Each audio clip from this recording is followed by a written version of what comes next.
All right, Jastin. A, B, C, D, or E? Man, I don't really care about the letter right now. But boy, we got to talk about what's going on with DC, dog. We dropping everybody. So yeah, maybe some news, but that includes some of that. Yeah, so Henry Cavill's out. I think we touched on that a little bit. Wonder Woman, well, Patty Jenkins is out. Gal Gadot's Wonder Woman isn't technically fully out. Maybe. They haven't really announced what they're doing with that, other than the fact that you would assume so because Jason Momoa is out as Aquaman. For all intents and purposes, The Rock is out as Black Adam. Yep. So man, that's a thing. And that message that he wrote was like the most like two-sided, like back and forth, kind of confusing, but disappointing, but gratified, and sort of non-explanation I think I've ever read. It was just so weird. It was weird, dude. Like, well, it's not going to be part of things going forward, but I am confident that at some point we will. It was weird. It was like he said, I'm gone, but I'm not really gone, but I am, and I appreciate the fans. It was weird, dude. It was just weird. I was just like, just say what it is, please. Please. Yeah, that was like the weirdest thing about it is he's like, I'm not in this next phase of movies, but I might be back and all this other stuff. And then you hear reports of they offered him to be in a cameo for Shazam 2, and he turned it down because he didn't want to be in that version of stuff. And you're like, well, the character should be, though. Like, the character should be in it. And then you hear reports that, well, it wasn't necessarily he wanted to play Black Adam. He wanted to just have a movie about him, like, you know, for him. And they settled on Black Adam. And I'm like, well, that looks like that makes the most sense. Because you can't sit there and, like, he did the typical thing that people do where he's like, I've been reading Black Adam comics since I was a kid, even though they really didn't exist. You know, he was a character before, but yeah, he, you know, didn't really have his own book. They didn't really, you know, they didn't used to make books about villains. And you know, that started in pretty much like that 80s and 90s when that was a thing. But you know, and that's fine. Like, I don't really necessarily need to think that he was a diehard Black Adam fan, and you know, like that, it's fine. You can just, you know, want the movie to, like, you know, show like to your strengths. That's fine. You know, but you also can't make a franchise out of that character. Like, let's be real. Like, you can't really franchise the Black Adam.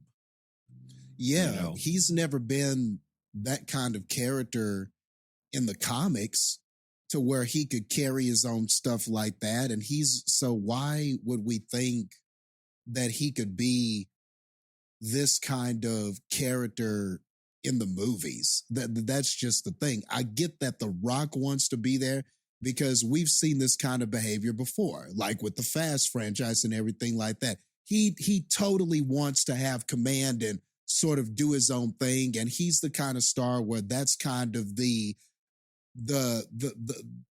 demand he wants to have over his roles and what he's doing and everything like that. Okay, you do you know, actor man. But the character itself, like you talked about when we did the Black Adam podcast, it's a villain character. It's a villain character. So there's only so much leeway they've given that character in the books.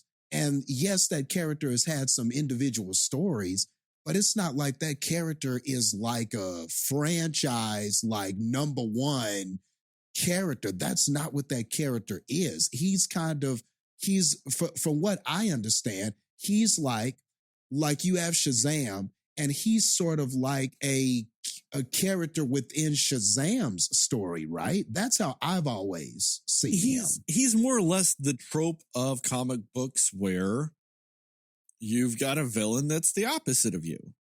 Yeah, that's what I always saw him as. You know, Billy Batson's silly. He's not. You know, Billy Batson's Greek gods, and he's Egyptian gods, and you know, it's like things like that. He's just you know playing off that type of thing, and you know, and that's always been fine. Like he's been a good guy at times. He's been a bad guy at times. He's had a couple of like little mini runs. He's had like some mini series. You know, like a few 6-issue arcs and stuff like that where they tell a story of his. You know, it's always been there. Like there's stuff, but like, you know, that's kind of a movie if you're gonna do it. Like, you know, I know DC's not really doing phases like Marvel did, but like that's something you do in phase 3 or 4. Like you do a Shazam a Black Adam in a well-established universe. And then on top of that, you do that as a spin-off of your Shazam franchise. Yeah. Like, that's how you do it. You spin it off, you know? And, you know, and it's, you know, then there's really nothing wrong with the Rock wanting, you know, like you said, like command of his projects and all this other stuff. Like, you know, that's perfectly acceptable. A lot of actors do that. You know, maybe not to the degree he does, but a lot of actors want to be producers on their stuff. Like, I mean, nobody's going to hate Tom Cruise for doing the same thing, and he does it for all his movies. You know, like certain actors, when you get to a certain level, you want more say in the projects you do. Yeah. You want some say in the behind the scenes. You want, you know, more say in your projects. And I get that. It's kind of like a TV show. Whenever it's like hitting its 4th or 5th season, all of a sudden the actors are now executive producers on the show. You know, it's the same principle. Like you're dedicating your time to these projects and stuff like that. You know, you want some say in it. Totally get it. You know, and he just unfortunately, I don't think The Rock has really been nerdy enough to really understand what a comic book movie needs. You know, like he's just not about that life. And that's also fine, you know, because I do think an actor can act in a movie and not, you know, be dedicated to the source material. You know, I've seen it work, you know, and then we've also seen it work whenever they are a huge fan of stuff. It does go both ways, you know. But that's the thing is very few times do we have somebody that like is really about that life. You know, like Ryan Reynolds was dedicated to Deadpool. You could tell by the way he acts in it, the way he wants those projects to be. He's a Deadpool fan. Yeah. You know, but you can also tell whenever he was in Green Lantern, not necessarily a Green Lantern fan. Yep. You know, but then you've seen actors go do these roles and they really don't have a huge, you know, backstory with stuff. You know, it's not like anybody that was in Guardians of the Galaxy were just diehard Guardians of the Galaxy fans. Because, you know, there was like 10 of them in the world before that movie came out. So it's not really a thing, you know. But like they're all good in it. You know, like I'm not gonna sit there and be like, oh no, they weren't fans of the Guardians. They can't be a raccoon. Like, come on, like Yeah. And it's also kind of indicative of just what people like Anthony Mackie and, you know, even Quentin Tarantino lately. It's hard to imagine that a movie studio would be like, Rock, we don't want you. You're the biggest, like, money makingest arguably star right now. And we don't need you or want you for this project anymore. You know, it's almost kind of indicative of that whole argument that the character, when it comes to this comic book movie era, the character is the commodity, not the actor. And this sort of, I think, helps that argument, that observation that some people are making, because for you to be able to say, no, it's about the characters, not about the actors. So we're just going to start with a clean slate, which I would argue is very smart at this point to just, if you're going to wipe the slate clean, maybe this is the right move, just to tell your own story, wipe the slate clean, and let's just start over and try to do this shit right, or do this the James Gunn way, or whatever we're going to do. I actually like the balls, the gusto, the whatever, to just say, nah, we got to start all over with this shit. I think that's tight. But it is indicative of that argument, I think, that it's the character is the commodity, not the actor, in this era of these comic book films.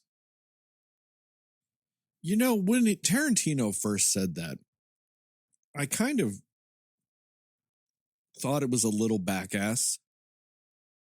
Yeah. Now, I didn't agree with how all of what he said, but yes, it was. I felt the same thing. But I think if you contextualize it within comic book movies, especially, or these IP-driven movies, he's right.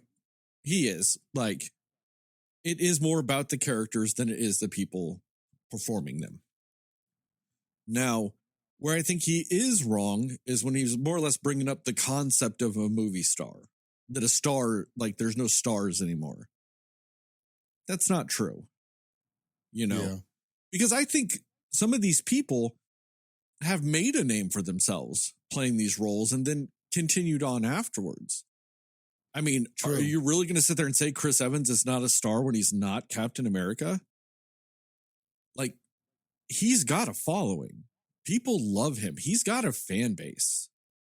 Yeah. Yeah.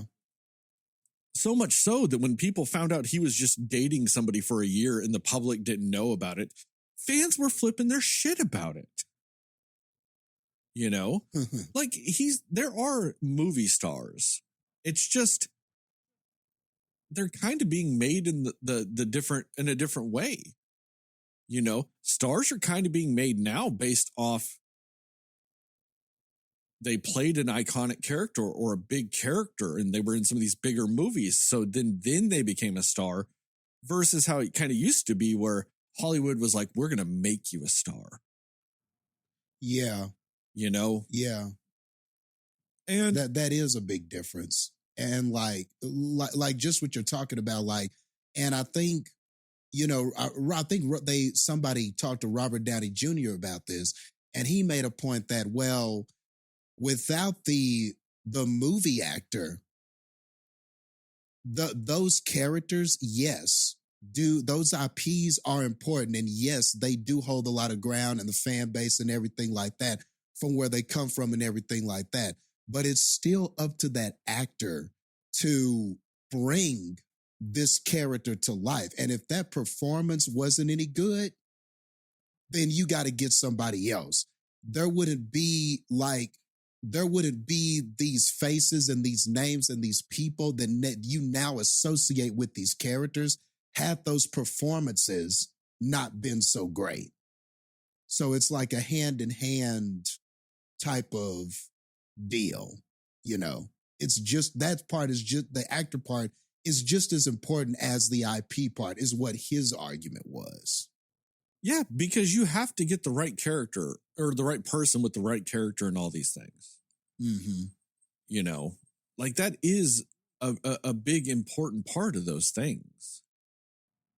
Like, I mean, as much as I love Ben Affleck's Daredevil, nobody's clamoring for Daredevil 2 with Ben Affleck. Yeah. Yeah. It's just depends on like how you look at it. And I don't necessarily think it's a bad thing, because letting actors grow in these roles and then move on to other things, I think is more sustainable than the old model, because the old model is, get them, chew them up, spit them out. Yeah. Use them for as long as they're, a hot commodity, and then spitting them out. Mm-hmm. You know? it's just a different time. And I think some of these people that hold on to some of the old hat ways of thinking, they just don't really understand the way fandom works now also.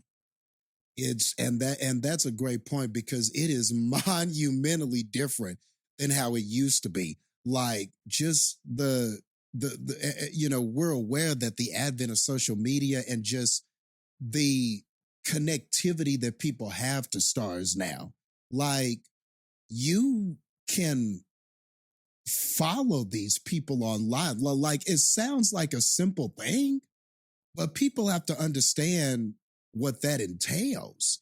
Like, you could never do this back then. You couldn't follow Arnold Schwarzenegger back when he was doing Conan and all of that kind of stuff and get behind the scenes pictures or hear what they had to say about issues unless it was an interview. Like, just the access that we have to them, their lives, their opinions, everything like that is just so monumentally different than what it used to be. No, I mean, now you can even actually have conversations with celebrities online, like for the public to see. Yeah, exactly. Like, now celebrities aren't like completely untouchable now. Exactly. Like, you can connect with your fan base in different ways. I mean, like, look at a platform like TikTok. Like, celebrities, like, sometimes a sound clip of theirs will be used as like a sound in a TikTok or something like that. And then where that used to be a thing that like your friends would see or whatever, blah, blah, blah, the celebrity can now see it and comment on it and do all those things. And like, you have people asking celebrities to prom. Yeah. And sometimes they do it. Like, fandom is different now than it used to be. Like, fandom doesn't always, but that's the thing too, is like, fandom's weirdly fickle in the fact that like fandom doesn't always lead to things. Like, Dwayne "The Rock" Johnson is one of the most, beloved and followed and talked about celebrities in the world.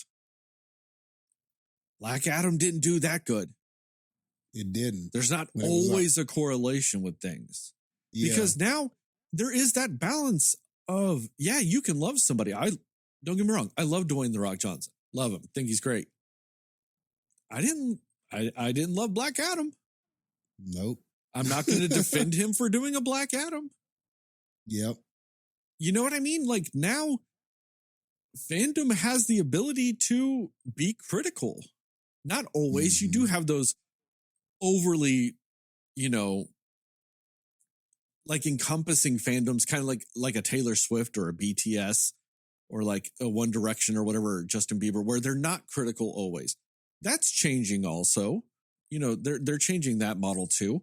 But, now fandom doesn't dictate everything. Like, there's this weird balance and landscape with things that I think older generations aren't really on to yet and don't really understand because they're stuck in the old model, especially when it comes to Hollywood. True. Well, I say that entertainment. Yeah. Yeah. I think way to say it. Because they do that with music too. There was that song that Sam Smith did, that Unholy song, that blew up to an ungodly level on TikTok. And the studio wouldn't release the single because they were like, no, we just need to keep writing it.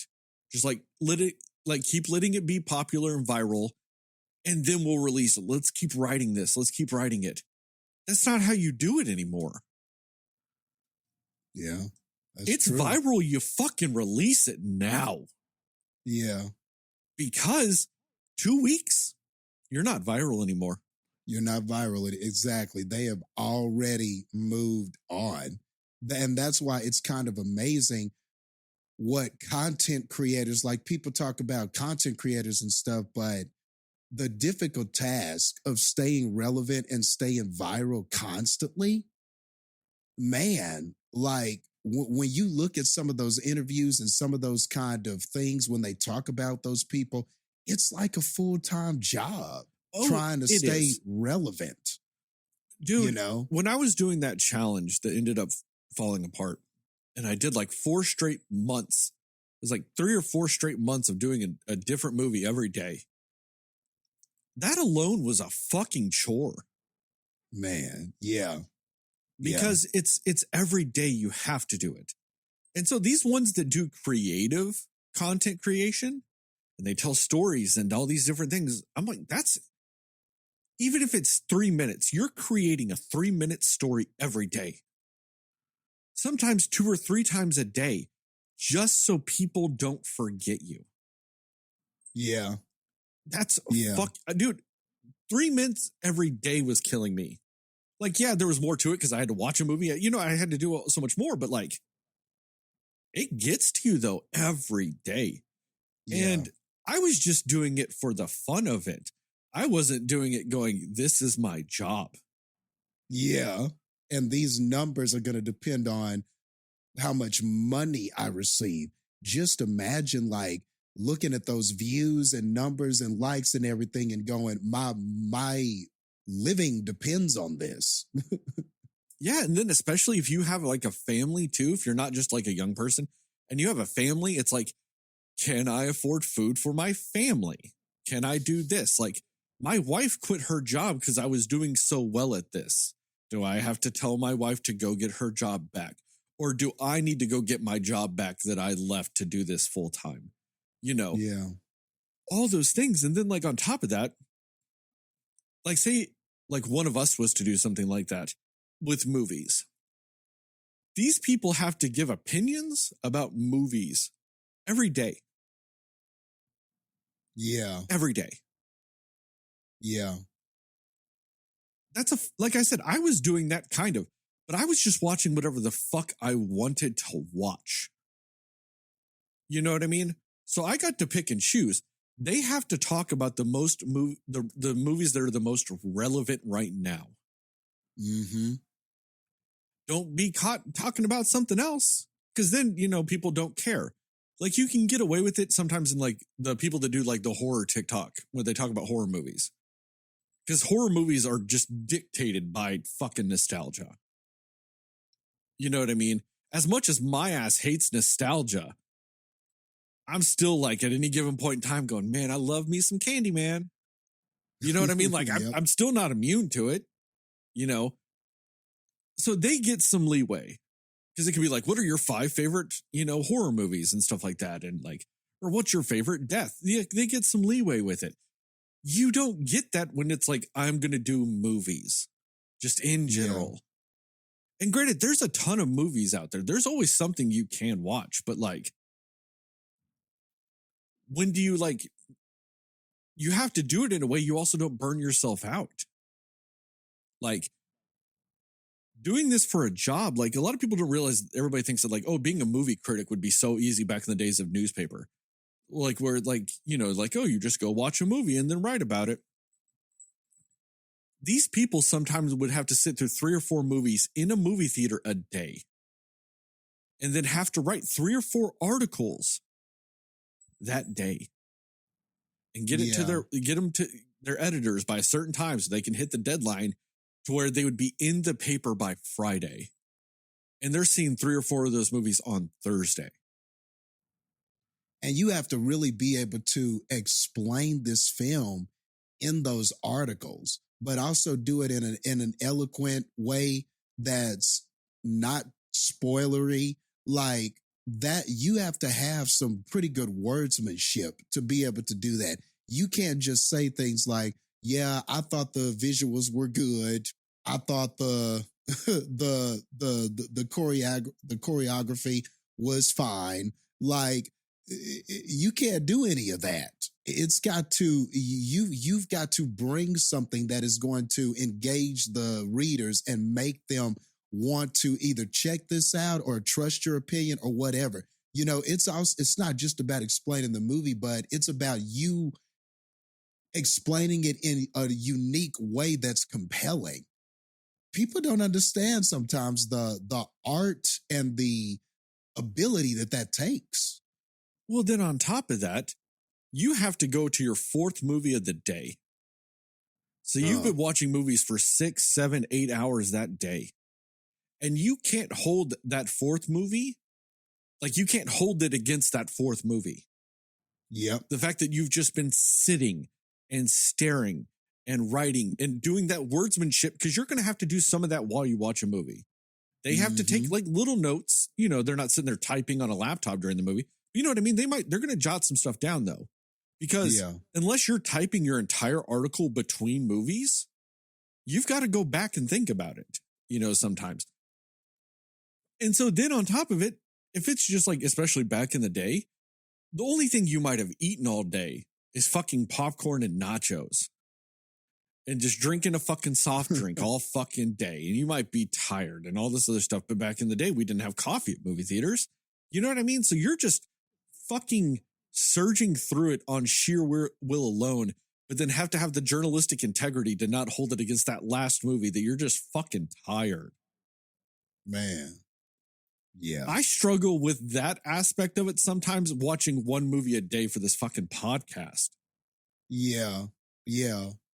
You know, like I had a shitty week at work, but it's Saturday. Let me not, you know, bring my personal life into watching this movie for my one movie that week. And they've got to do that shit with 4? Now, don't get me wrong. They luck out a little bit, especially back in the day, because that might actually be, that's all their work for a week done in one day. But then you got to do it the next week. And then you got to do it the next week. And then you got to do it the next week. It does wear on you. You know what I mean? Like, you can love movies all you want, but I don't want to sit in a movie theater for 8 hours, especially not old ones. Nowadays, it's a little easier. You know, seats are better. The food's better at theaters. You know, be like, all right, this movie, I'm eating a pepperoni pizza. You know what I mean? Like, you can get some variety in some things, you know. You can change it up a little bit, but you couldn't do that back in the day. You had hot dogs, nachos, popcorn, a pickle if you felt crazy. Yep. You know, got some dibs. Remember dibs? Oh, dibs. Yes. How could I forget them?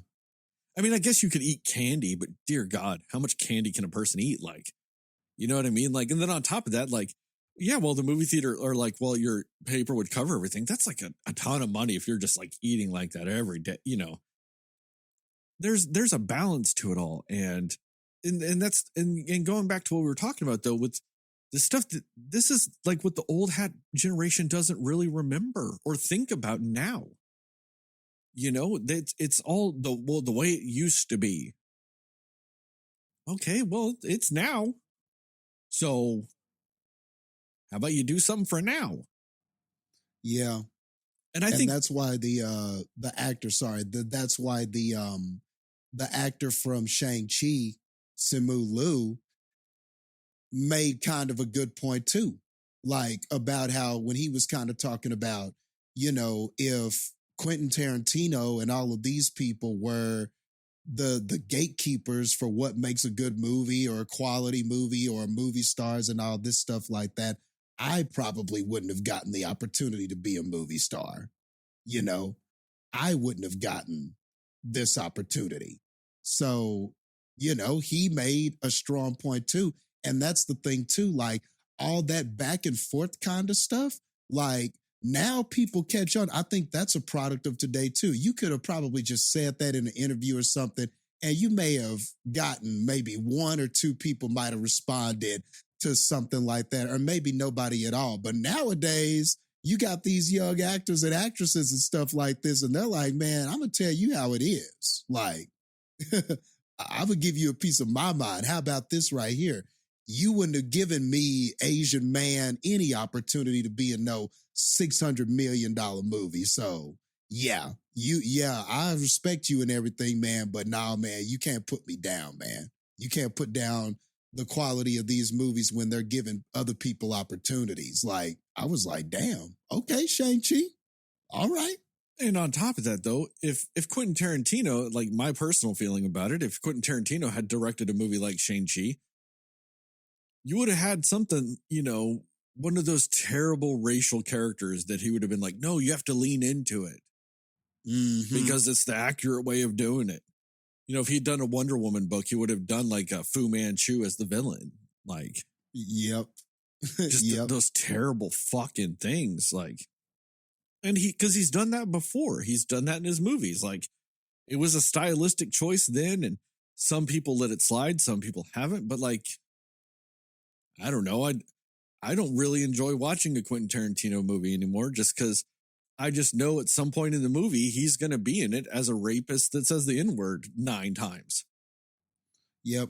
And there's going to be some feet. You know, we would have had to seen, you know, we would have had to sit through Aquafina's feet or some shit. So they would have been driving through that forest that's changing and it's just Aquafina's feet sliding around in the dashboard nonstop. Yep.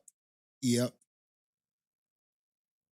But I mean, and to say all that too, the thing I love though, that I think is the most adaptive thing is TV.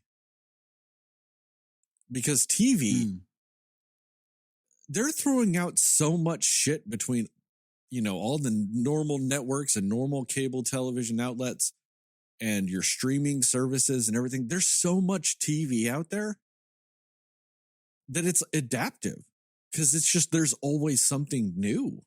You can't really rest on your laurels anymore like they used to. You know, like, yeah, you have the older generations kind of keeping certain television models still going.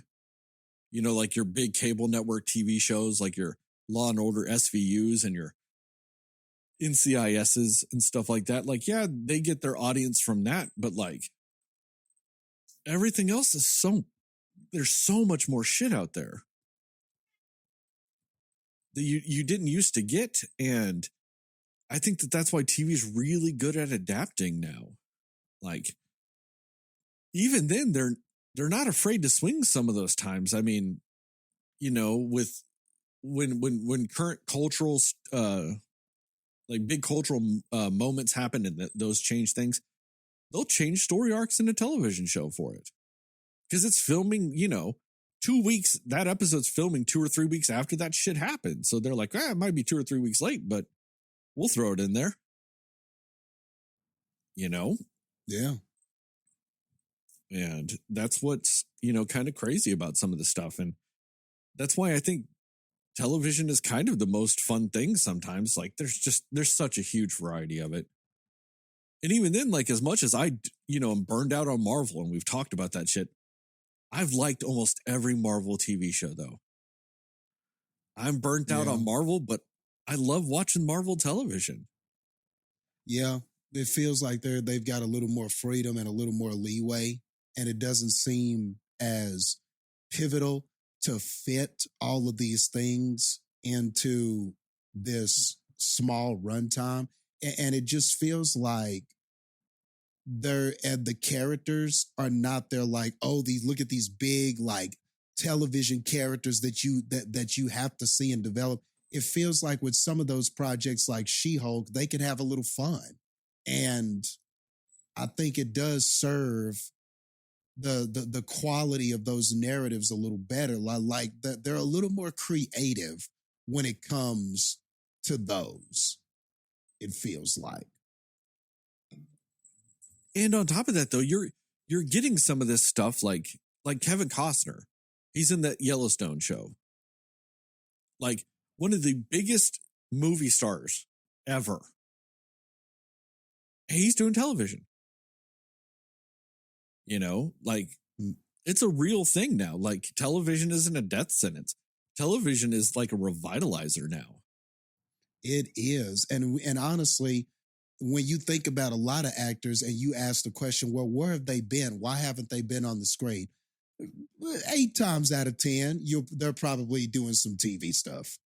You know, they're doing some HBO stuff. They're doing some, you know, if you're a lot of times when you're thinking about, well, I haven't seen this person on the screen in a while or in movies in a while, you probably will find them somewhere on TV. They're probably doing some TV project. And the crazy thing is now too is HBO doesn't even dominate that anymore. Because like HBO used to be, oh, you're a film actor? Well, you'll do an HBO series for 6 episodes, like a mini series. You'll do an HBO project because it's HBO. These people are now doing shit on like AMC. They're doing shit on Netflix. They're doing shit on Hulu. Mm-hmm. Like, these people are doing shit on other things now. You know, before his fall from grace, did you ever think you would see Kevin Spacey on a TV show? No. But then he did House of Cards. You know, True. Bryan Cranston, who rose to popularity in Breaking Bad, you know, he's done some movie projects and all this other stuff, but then he's also gone back and, you know, done some like television projects and some miniseries here and there. Like, Mm-hmm. you know, it's a big thing now. And it's really just kind of interesting to watch all that happen. And the quality of shit you get. Like, I've been watching that show, Suits, lately. I never watched it when it was on, and I've been watching it on Peacock. And it's got fantastic acting. God, I love it. It's fantastic. A friend of mine used to watch that show, and he always told me about it. He was like, you need to watch this, Jastin. And I never got around to it. And now you're watching it and saying the same thing. Like, he loved that show, though. And like, my thing is with it is it's everything I would love in a TV show. It's like fun, legal shenanigans. Like, there's like legal quandaries and all this other stuff. I like it because it pulls it out of the criminal justice area. Okay. Which is where I used to love all that stuff, and I still kind of do, but I see more problems in that now. You know, John Oliver on Last Week Tonight did one of his episodes on how people have confused what our actual justice system is because of shows like Law and Order. You know, and it's kind of tainted and ruined like people's perspectives of what reality is when it comes to our actual criminal justice system. But I still love lawyer shenanigans. I love that legalese, you know, logic game. You got to just outsmart the other person in a court of law. Like, shit, I love that shit still. And so this is the world of corporate law. So I don't have that quandary of, is this ruining reality for the criminal justice system and people are going to jail because of shit they watched on television? I don't have to have that quandary about it. I just get to enjoy that legal bullshit that I love. You know, just snarky lawyers being snarky lawyers. I love it. And when they were like, they win, it's that big legal victory of, haha, I fucked the other lawyer. Oh, it's great. So, like, it's one of those things. It's like, we live in that really cool time. My cat just loves being in the way today. We live in that, he does. we live in that really cool time of that show went off the air 3 years ago, and I was able to watch it from the beginning, just like going, let me watch this. Oh God, what a time to be alive. Which is great. Like me, I finally finished 6 Feet Under. And I get what you're saying about that ending. Yeah, that was pretty damn cool.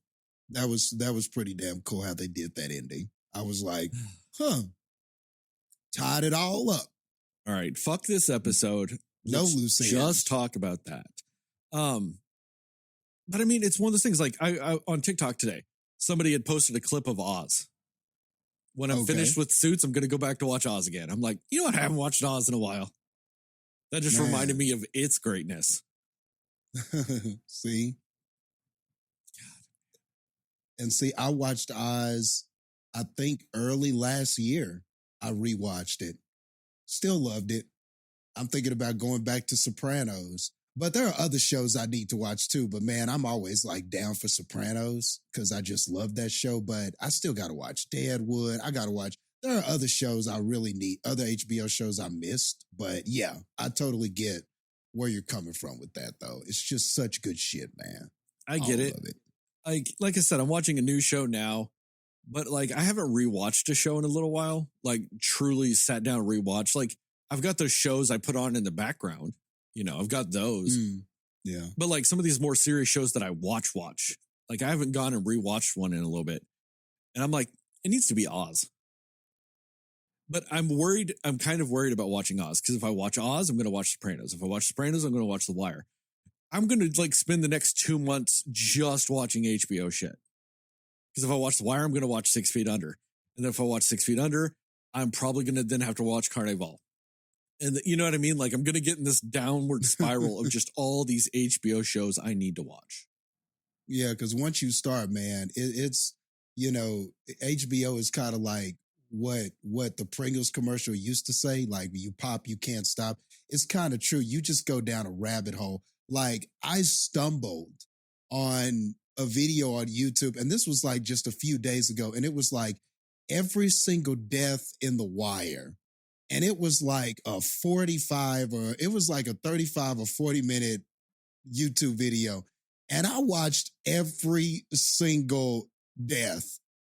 And I was like, oh, damn, I forgot that one. Oh, yeah, that one. That was crazy. Oh, man. Yeah, that one. Wow, that one. And like, it was I'm talking every single death in that movie. Every single death, like the Snot death at the beginning where they're sitting there and he's like, the guy's name was Snot. Like that's where it starts. Like, even the people you don't see die, but they're just showing up because this person died and stuff like that.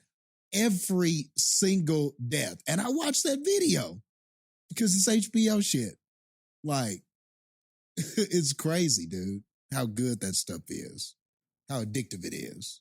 Man, I am. I'm going to end up on a death spiral of HBO shit soon. Anyway, let's move on to the movie. We've even gotten so far off topic. I don't even know if I can loop it back. Yeah, we're not going to get back to The Rock or movie stars or any of it. We can. We can loop it back because that's HBO shit, which is owned by Time Warner, who owns DC that makes The Rocks, that made Black Adam. Looped it all the way back. Bam. Yeah, but you're right. Before we spend the runtime of Avatar 2 talking about this other shit and HBO. Yeah, here's the theme song.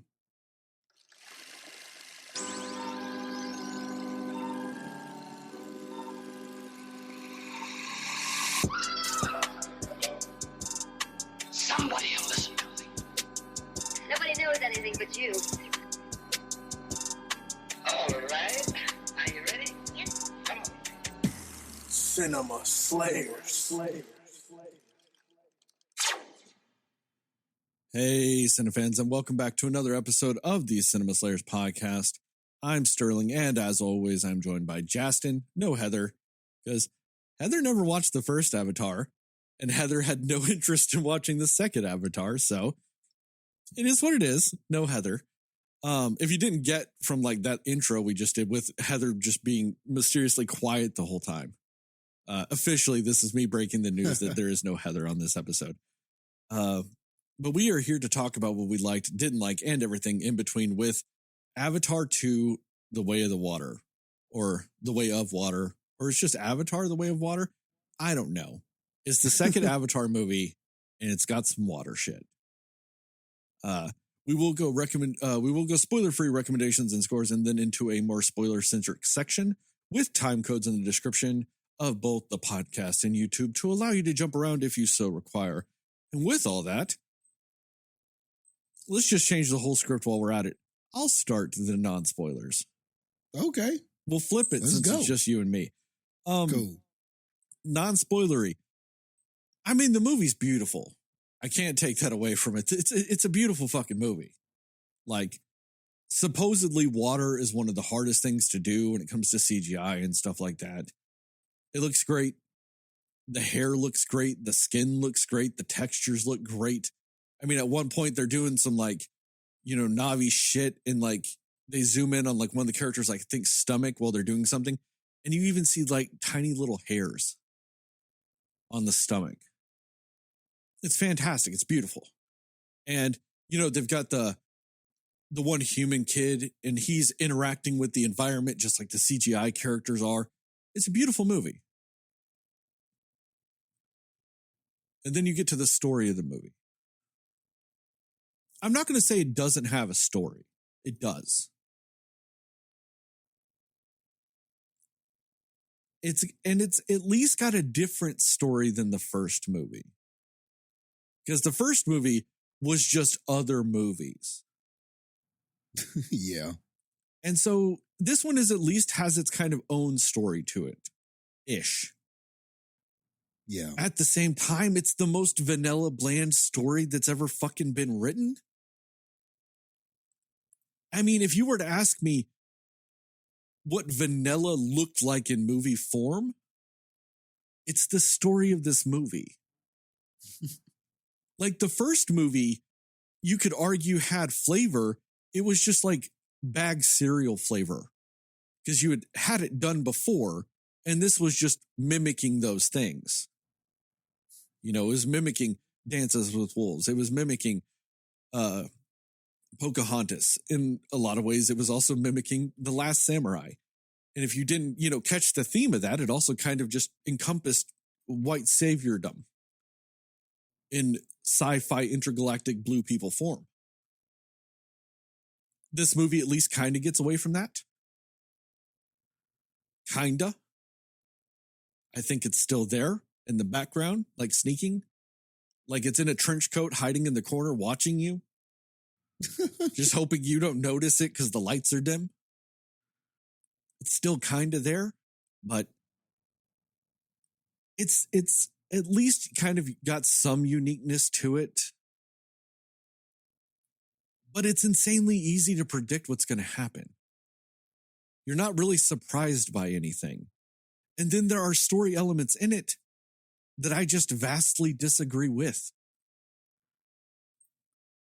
There's some design choices they've done with some stuff in the movie. I mean, this isn't a spoiler. There's like some submarine things that kind of look like crabs.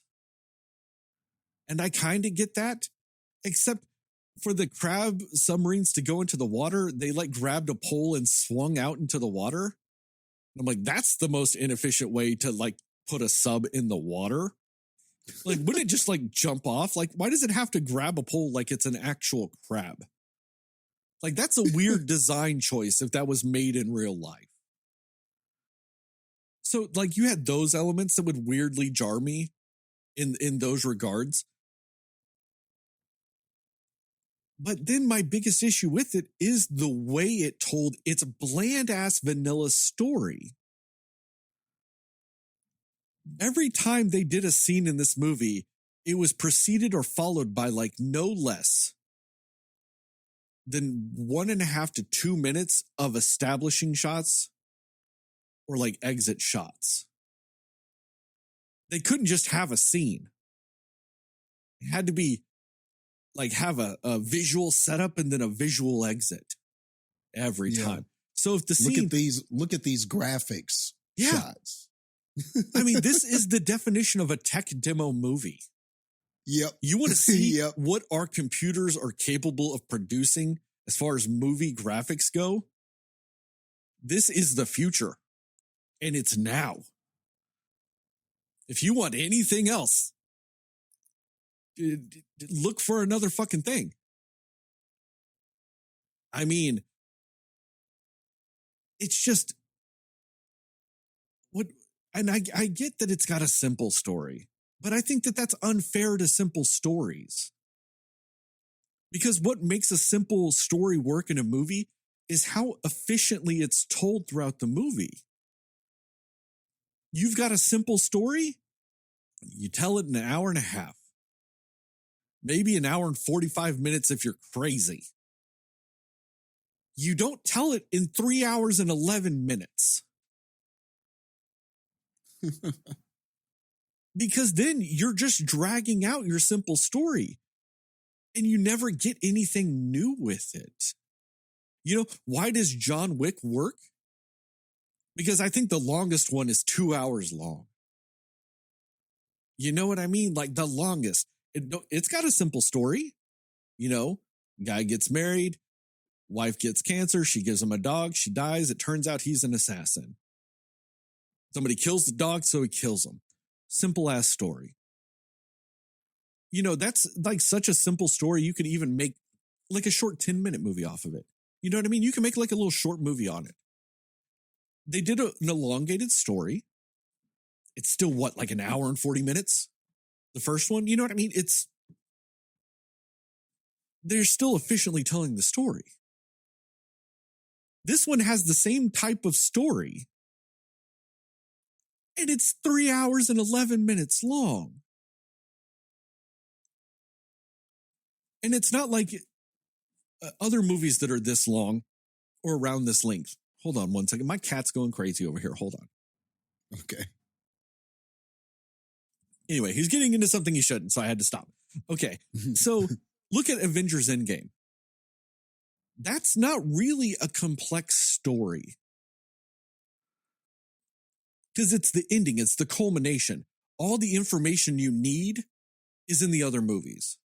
Mm-hmm. You're just tying those together and ending it. It's very long, and I know I have issues with its length, but it at least necessitates a longer movie length because while it has a simple story, it's got a lot of plot points. You know, there are multiple things. It's kind of like if you're taking a highway trip across America, you know, there's like ways you can do it where you're pretty much just like one long straight line across the country. It's a very simple drive, but you have to take a lot of stops for gas. You know what I mean? You got to make your stops to get your gas to get there. This movie, on the other hand, it feels like you're driving a distance of maybe 60 miles. But you stop every 5 minutes of driving to film a half-hour movie. And then you get back in and drive for 5 minutes and then shoot another half-hour movie. And you do it all for the 60 miles. So it's an hour-long drive, turns into like 3 days. Like that's what this movie does to me. It's got some plot points in it, but from where the movie starts and where the movie ends, not that much distance is really traveled, narratively speaking. It just took so long to get there because they had to do another montage of, oh, look how we interact with these animals. Look how we interact with these surroundings. You know, the same things we got in the first movie. So it's very weird like that. Like, it's done like a sequel, but then done like a reboot. But then at times is kind of like sometimes a bad sequel of a video game where the first one was like kind of interesting and good or whatever, but when they make the sequel, it's just the same game, but with kind of like newer shit. Like Devil May Cry 2 is a really good example. They took the first game and they just redid it. But the problem is they didn't change enough about it. So if you were good at the first game, when you started playing Devil May Cry 2, it was just a nothing game. Because you were like, oh, you didn't even up the difficulty. So it's just a sheer continuation. And you're just like knocking through things left and right. Like it's a fucking nothing. You know? But it's, you know, the same. Like, so this movie is very weird like that. But then, like I said, visually amazing. Like, I will say this movie made me care more about the visuals than I thought I was going to. Because going into it, I was like, okay, it's going to look good, but it's going to be nothing, whatever. And it was. But I ended up caring about how much it looked good more than I thought I would. Because I was like, it's just going to look good. Who cares? Then when you start seeing some of the detail, you're like, man, that really is incredible. Like, everybody had different hair. And everybody's hair interacted differently with the water. It's like, man, that's crazy awesome. I'm never going to watch this movie again, though. Never. I might watch a scene here and there if it's on something else. You know what I mean? Like if there's like a YouTube clip, it's like, hey, watch this, whale scene again. Cool, I'll watch the whale scene, whatever. You know what I mean? Like, but I'm never really going to go, let me watch Avatar 2. Because it is too much like the first movie in that regard. I know you rewatched Avatar going into this. I didn't. And I haven't watched Avatar in 12 years. Like, I was a little confused at sometimes because of the shit I forgot. But I picked it up enough, I think. You know what I mean? Like, I was like, oh yeah, that's a person. Like, some of the human characters that were there, I was like, oh yeah, they existed. I forgot about that. And then when like the way, the bad guy dies in the first movie, completely forgot how that happened. This movie reminded me of it real quick. So, like it reminded me of what I needed to know. So I don't feel completely gypped. Oh, I shouldn't use that word, shit. If anybody wants to know, that word's a bad word. I feel bamboozled, I should say. But yeah, no. This movie is just incredibly confusing to me. Because while I hated all the narrative parts, and I know that that's one of the things I am the most critical about at times.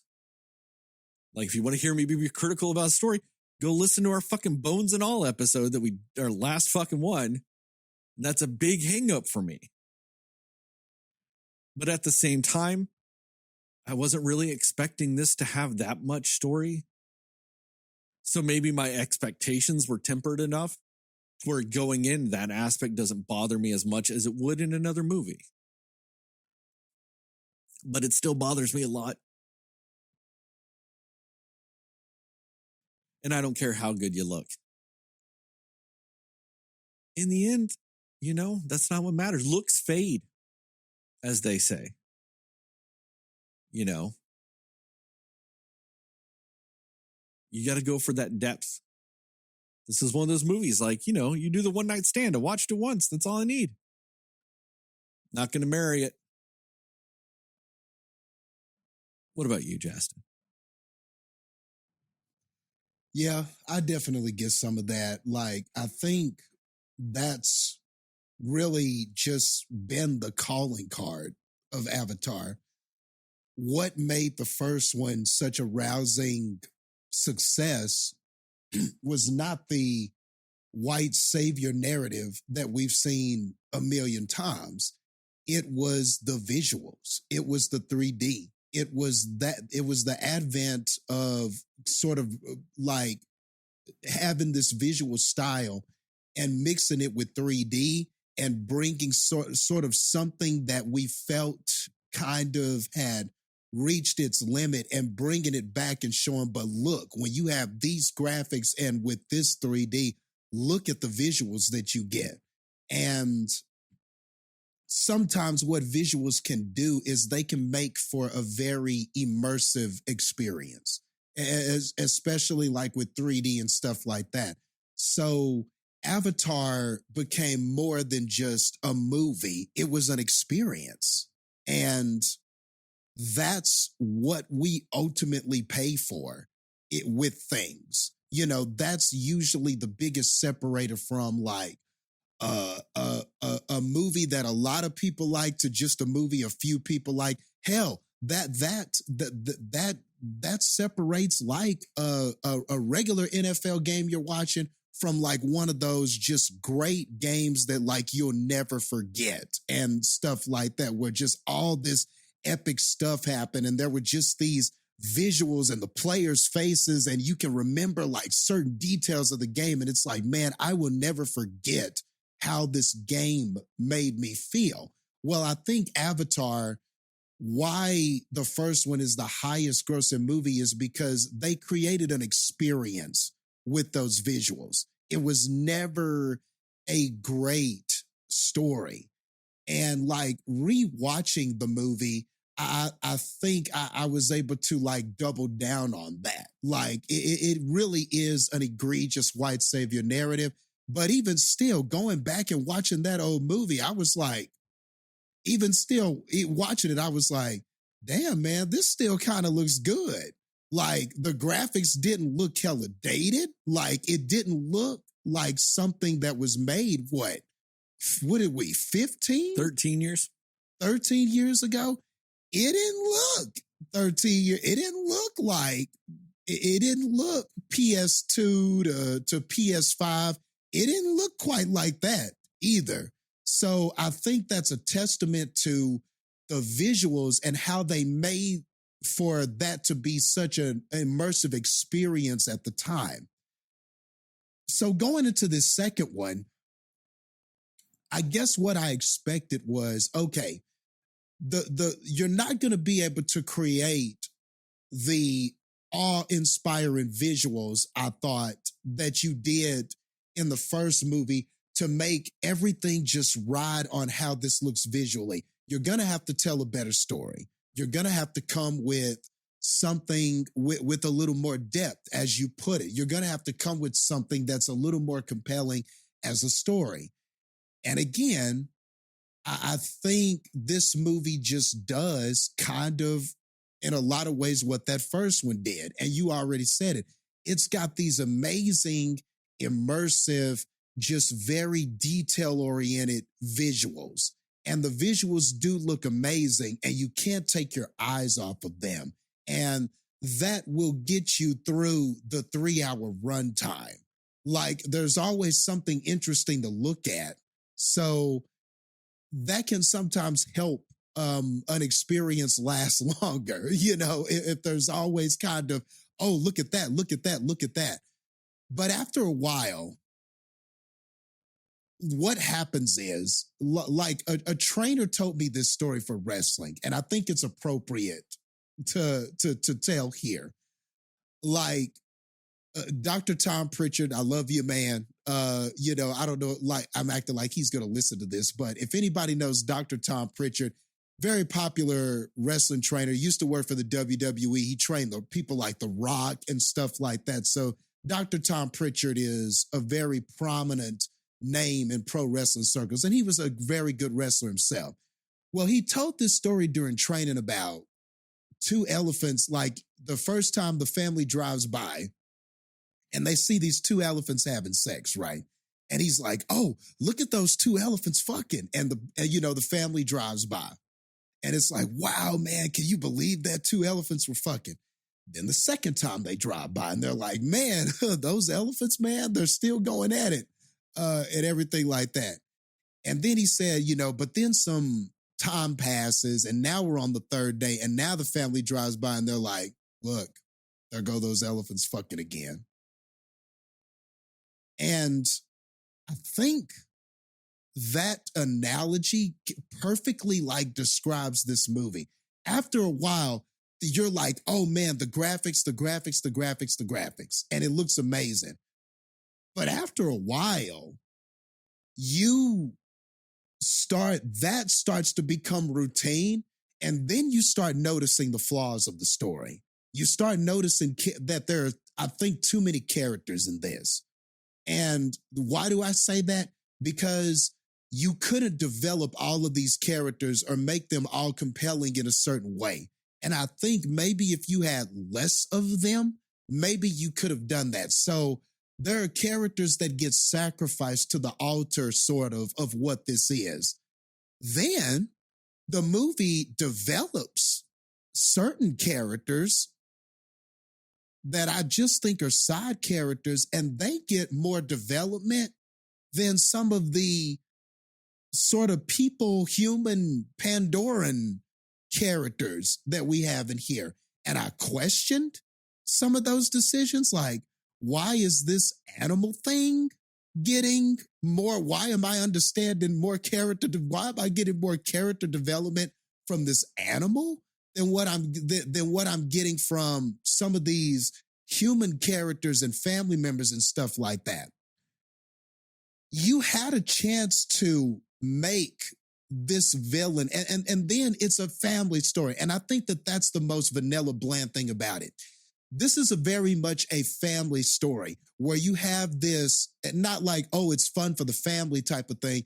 Although I think that was part of the marketing of this, is that we've got to have a big family of Pandorans. You know, Jake's family is going to be this big family, and we've got to have somebody represented for every age group. You can just tell they were very smart about how they did this. Like, there's got to be a kid that represents this. There's got to be a kid that's got to be this. There's got to be a kid that's got to be this. There's got to be a kid that's got to be this.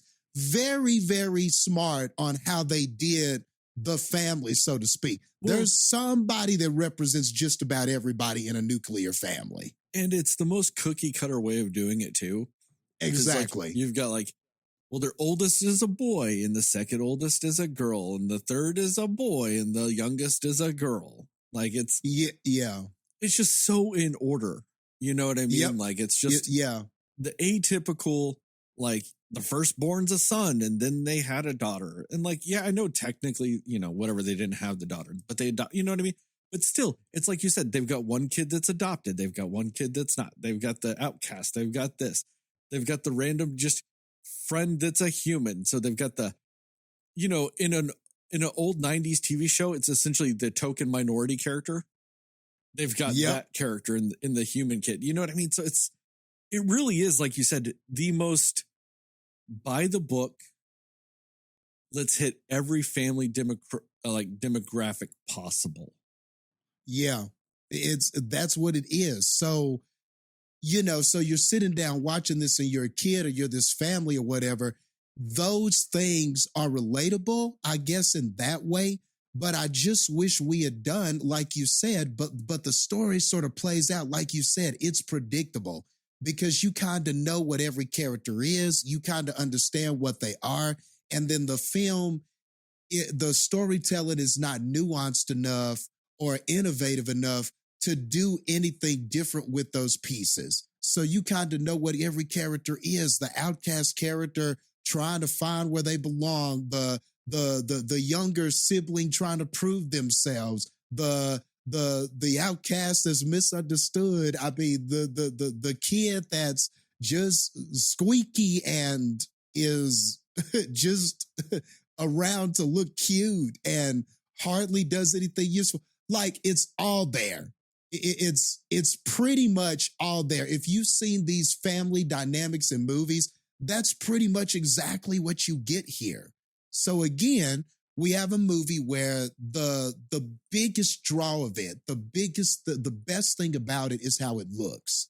And then the story is just not, and I do think there were some opportunities to make this a little more nuanced and a little better. You had the potential. The villain that they come up with in this just winds up sort of being a recycled version of the villain that we got in the first one. And my goodness, that was such a missed opportunity. Like the way that they said, okay, this is who this person is, and this is how we made this person, and this is what this person is. And I was ready for this to kind of go some directions where I didn't think it was going to go. And they sort of touched on it a little bit, but man, they were too busy just trying to make him a cookie cutter villain, man, when they really could have done some really cool stuff with that villain. And I think you know what I'm talking about, and I'll explain it more when we get to spoilers. But yeah, like it just felt like there were some opportunities to do something here. There were some opportunities to have a villain a little more compelling. There were some family dynamics you could have played with this and maybe could have said something a little more compelling about families and everything like that. But it very much plays as a family that, you know, that sticks together, stays together, and just all of those things, and just kind of some of those similar family values that we get all the time is what it winds up being. So is it the worst thing ever to have that and have that in a story and stuff like that? No, it's not. You know, the story is not bad in any sort of way, really. It's not terrible. There's nothing that really happens that's just egregious necessarily, but you just wish they had tried harder. to tell a more compelling story, to tell a story not so predictable, or a story where you practically see everything coming. So whenever there are moments of tragedy or moments of things that are supposed to be heartwarming, I found it hard to completely invest because I just saw everything coming. And I felt like there were opportunities to do things a little different, but we didn't take those opportunities. So yeah, I totally get what you're saying about the vanilla aspect flavor of this story. And I think that that's why vanilla works so well for this movie. Because vanilla is never offensive. Yep. True. It's never, you're never like, ugh, it's vanilla. You're just like, oh, it's vanilla. You know, where it could have been like, you know, dirt flavored. You know, like it could have been like rotten banana flavored. So I liked the way you said it. It's not bad. Because it's not like, that'd be a bad flavor. It's just a generic flavor. It's vanilla. Yeah. It's how can we get the most people to like this at any given time? Exactly. And that's not necessarily a bad thing in a movie because let's be real, like movies have to make money. Yep. So you want the most people to like your shit. Like I get it. It's just, if you're going to have a 3-hour extravaganza of a movie, it at least needs to be French vanilla. Yeah. It can't be basic ass regular vanilla. Yeah, you know, throw some vanilla beans on that shit or something. Exactly. It can't be, you know, great value brand vanilla extract. It needs to be like authentic, made from vanilla bean vanilla extract. You know, it's just going to have that little bit extra. But this is vanilla. Yeah. And it's a very mild vanilla too. Yeah. If there was as much detail in the story and development of the characters as there were in the visuals of this would be the greatest movie of all time. And I think that that's one thing that sucks about it is like, it's not that they weren't paying any attention to detail. They just focused on that one type of detail. You know? And like, so like in the end, like, to me, this is like McDonald's soft serve ice cream. It's technically vanilla flavored, but it's the most mild of vanillas. Like they just kind of held the ice cream next to a vanilla bottle and waft some of the fumes onto it. But yeah. Anyway, recommendations and scores? Yeah. And score. That started in the middle. Let's try that one again. Recommendations and score. I'll start it. I mean, I don't know if I should recommend it or not, just for the sheer fact that, like so many movies, if you want to see this, you're going to. You know, if you don't want to see it, you're not. Kind of like how Heather's not here. She had no interest. It didn't matter if I recommended or not, really. I don't think she'd really want to see it. You know, it's not like anybody was saying the first Avatar sucked. So, like, you know, the first Avatar got a ton of praise. And that still didn't will her to want to see that movie.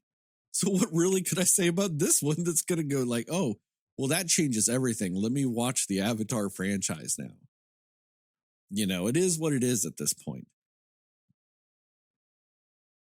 And I like what you said, Jastin. It's an event. You know, it's a spectacle. It's one of those things that, you know, in a lot of ways, you have to see it to believe it.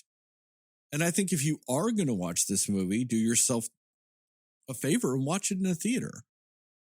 I don't care how good your TV is, it's not going to live up to that experience. So if you want to maximize, I mean, I'm not even saying you have to watch it in IMAX or any of that shit. Just watch it in at least a normal movie theater. At least get that. get that Dolby Digital surround sound, precision, calibrated speakers on a screen that's formatted for all that stuff. Just, do that. If not, I don't know. I mean, I'm just saying, if I watch this on my TV, I'd probably have no good things to say about it. So if you're going to watch it in theaters, because that's where you're going to get the most bang for your buck. That's where you're going to maximize what you can enjoy from this movie. Outside of that, it is what it is. I give this movie 50 whale swimming in some water scenes out of 100, which I feel like there are no less than 50 scenes of whales swimming in water in this movie. Yeah, I think so. So much of the runtime of this movie is dedicated to just whales swimming in some water. Yeah, it's so either much. 50 or 49 and a half, but you're pretty close. You're pretty close. So many whale scenes. What about you, Jastin? Yeah, I agree with you said about watching this in the theater. I do think that that's where there is an immersive part of the visuals and the experience that, you would have to be in the theater in order to enjoy this. There was a digital 3D showing on the Epic screen. And I started, and even though I'm not like the biggest fan of 3D, I know your ass show wasn't going to watch it in 3D. I started to watch it in 3D so that we could have someone to speak from that perspective, just to give our opinions that perspective. And then at the last minute, I just kind of decided not to, or I think the times didn't line up. And I was like, man, I'm not staying till 2:00 in the morning to watch this shit or something like that. I think somehow the times didn't line up, but I started to do it. But there are some people that are like, oh, I want to experience this like the first one. I want to go in and I want to watch it in 3D and all that kind of stuff. So there is some appeal to this in that way. Whether you're to watch it in the theater, to appreciate the visuals, to have that 3D experience because of the nostalgia of that and all of that kind of stuff. So I kind of get some of that. I can't really find a reason to not recommend it. I mean, the story is not bad enough for me to say you will hate this, or you will, if you hate shit about families, then there might be a problem you have. I don't know if you just hate families triumphing through love of family, there could just be something questionable about you. I don't know how I could not recommend that, or if there would be a person to sit there watching it and just hate what they're seeing. It's hard to see that happening. So you're not going to hate what you... Oh, go ahead. No, I'm just going to say, you're looking at somebody that didn't necessarily love all the familyness in this movie. Okay. But was it like burning your skin? Like, were you just sitting there going, oh, this family shit? I wasn't irate, but I got just really fucking annoyed. Okay, that's fair. But the thing is, Sterling, is that I think that also sort of speaks to its execution, because when it comes to something like the Madrigal family, oh my God, what's that movie called? Encanto. Encanto. I love when it me comes some to Encanto. something like that, that was a family dynamic, but it was nuanced. They told the story in such a unique way. They had such compelling personalities, and they had such a way of doing the family dynamic. And it was a lot of the same themes, a lot of the same shit about the family and triumphing together and That's shit true. like that. Like familial expectations and all those things like that does exist in this movie. They just suck at it.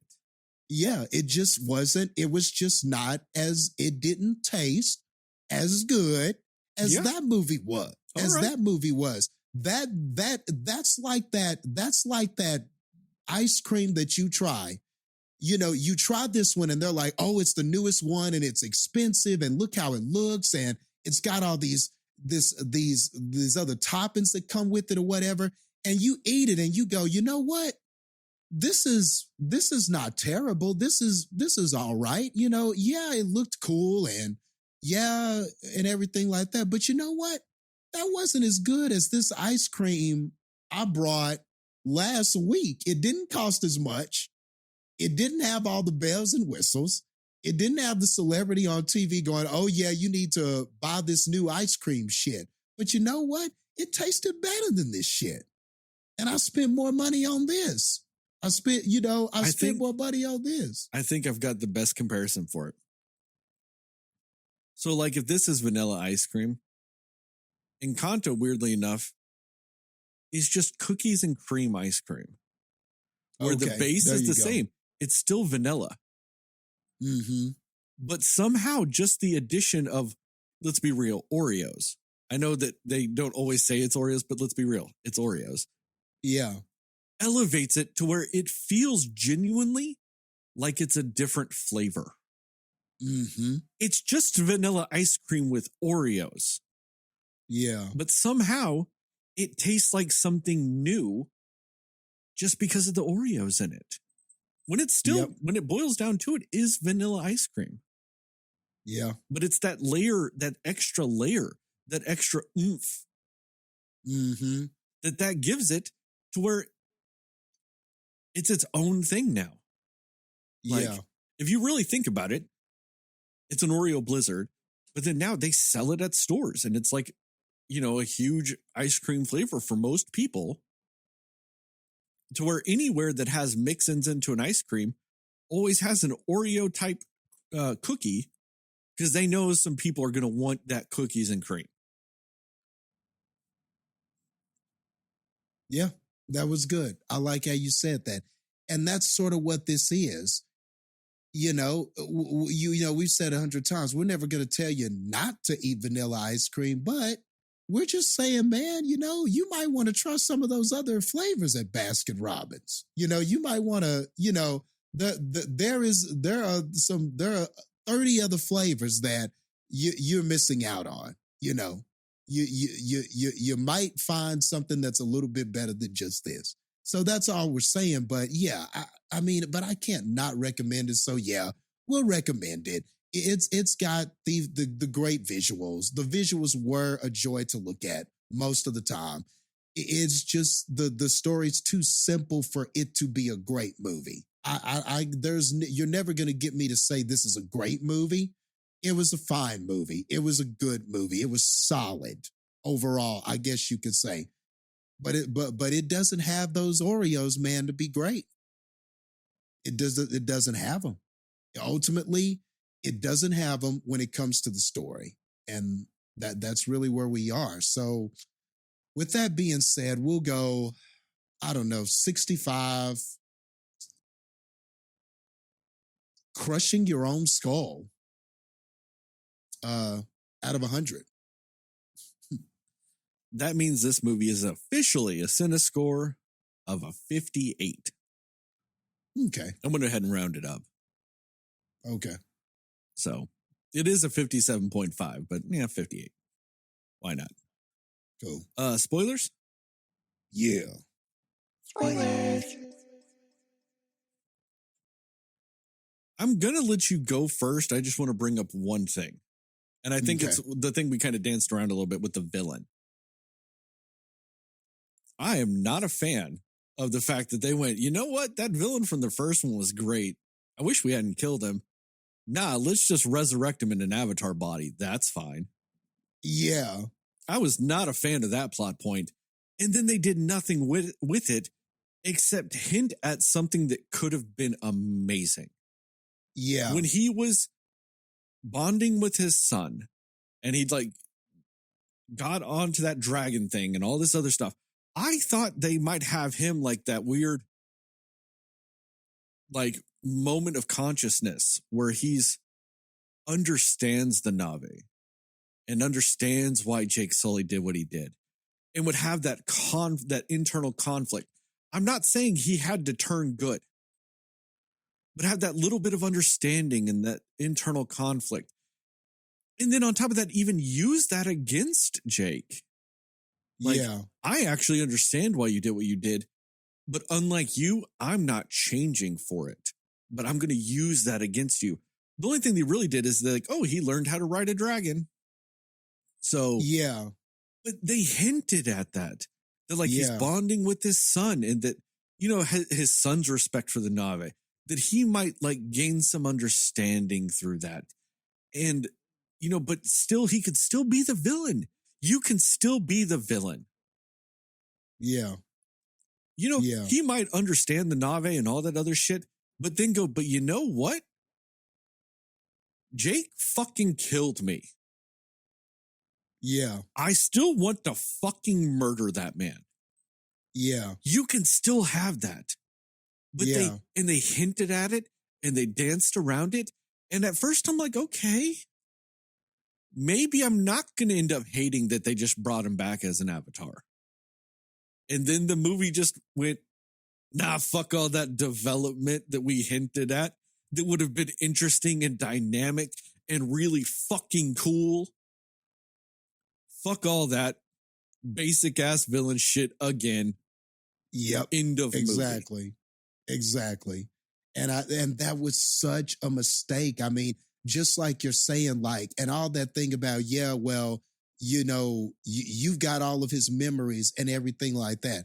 Well, this motherfucker doesn't miss anything about his old life. He doesn't have, like, you know, his son. There's not some part of him that is that could be changing because of this, or like you said, learning the lifestyle of the Na'vi, or like at this conflict about what his son has become and what he is and how maybe this is his fault. Or there were so many things, there were so many avenues that they could have taken with this that would have been better than him just being the damn same. Even if there was like this jealousy that his son Spider had become like them and wasn't like him. Like you're the father, and the person that you and your son has become more like the person that you inherently hate more than he is like you. Like, or the conflict of the fact that the person that you hate took care of your son. Took care of your son. The reason why your son is alive because of the person that you hated. Man, there was so much we could have done with this villain. And we chose to just do the vanilla. You could have added some Oreos. You could have added some M&Ms. You could have added some little, like, you could have added some almonds to this shit. You could have added any of those options were there for you. You didn't grab none of that shit. You just said, nah, we're just going to go with the same flavor right here. Man, what a mistake. It's like you went to Cold Stone Creamery and they got that vanilla ice cream and they put it on that Cold Stone and they're like, all right, what are your mix-ins? And you go, man, I'm thinking maybe some Oreos. And they get that little spoonful of Oreos and you go, wait, no, hold on.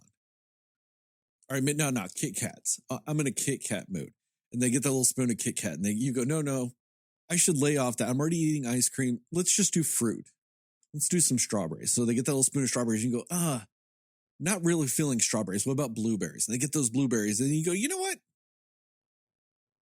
Let's not do any mix-ins. And they go, so just this vanilla ass ice cream that's sitting on the stone? And you go, yeah. And then they go, okay. And they're about to scoop it up and you go, no. I want you to still flatten it out, dice it up, mush it around and do all that shit. And then you go, well, but we only do that if there's mix-ins. And then you go, no, do it with my vanilla ice cream. And they do it. They go through the motions and then they just give you your vanilla ass ice cream. And you go, yeah, Cold Stone. Love this place. Like, why are you going Man. through these motions with it? Like, what if Yeah. I like the point you brought up.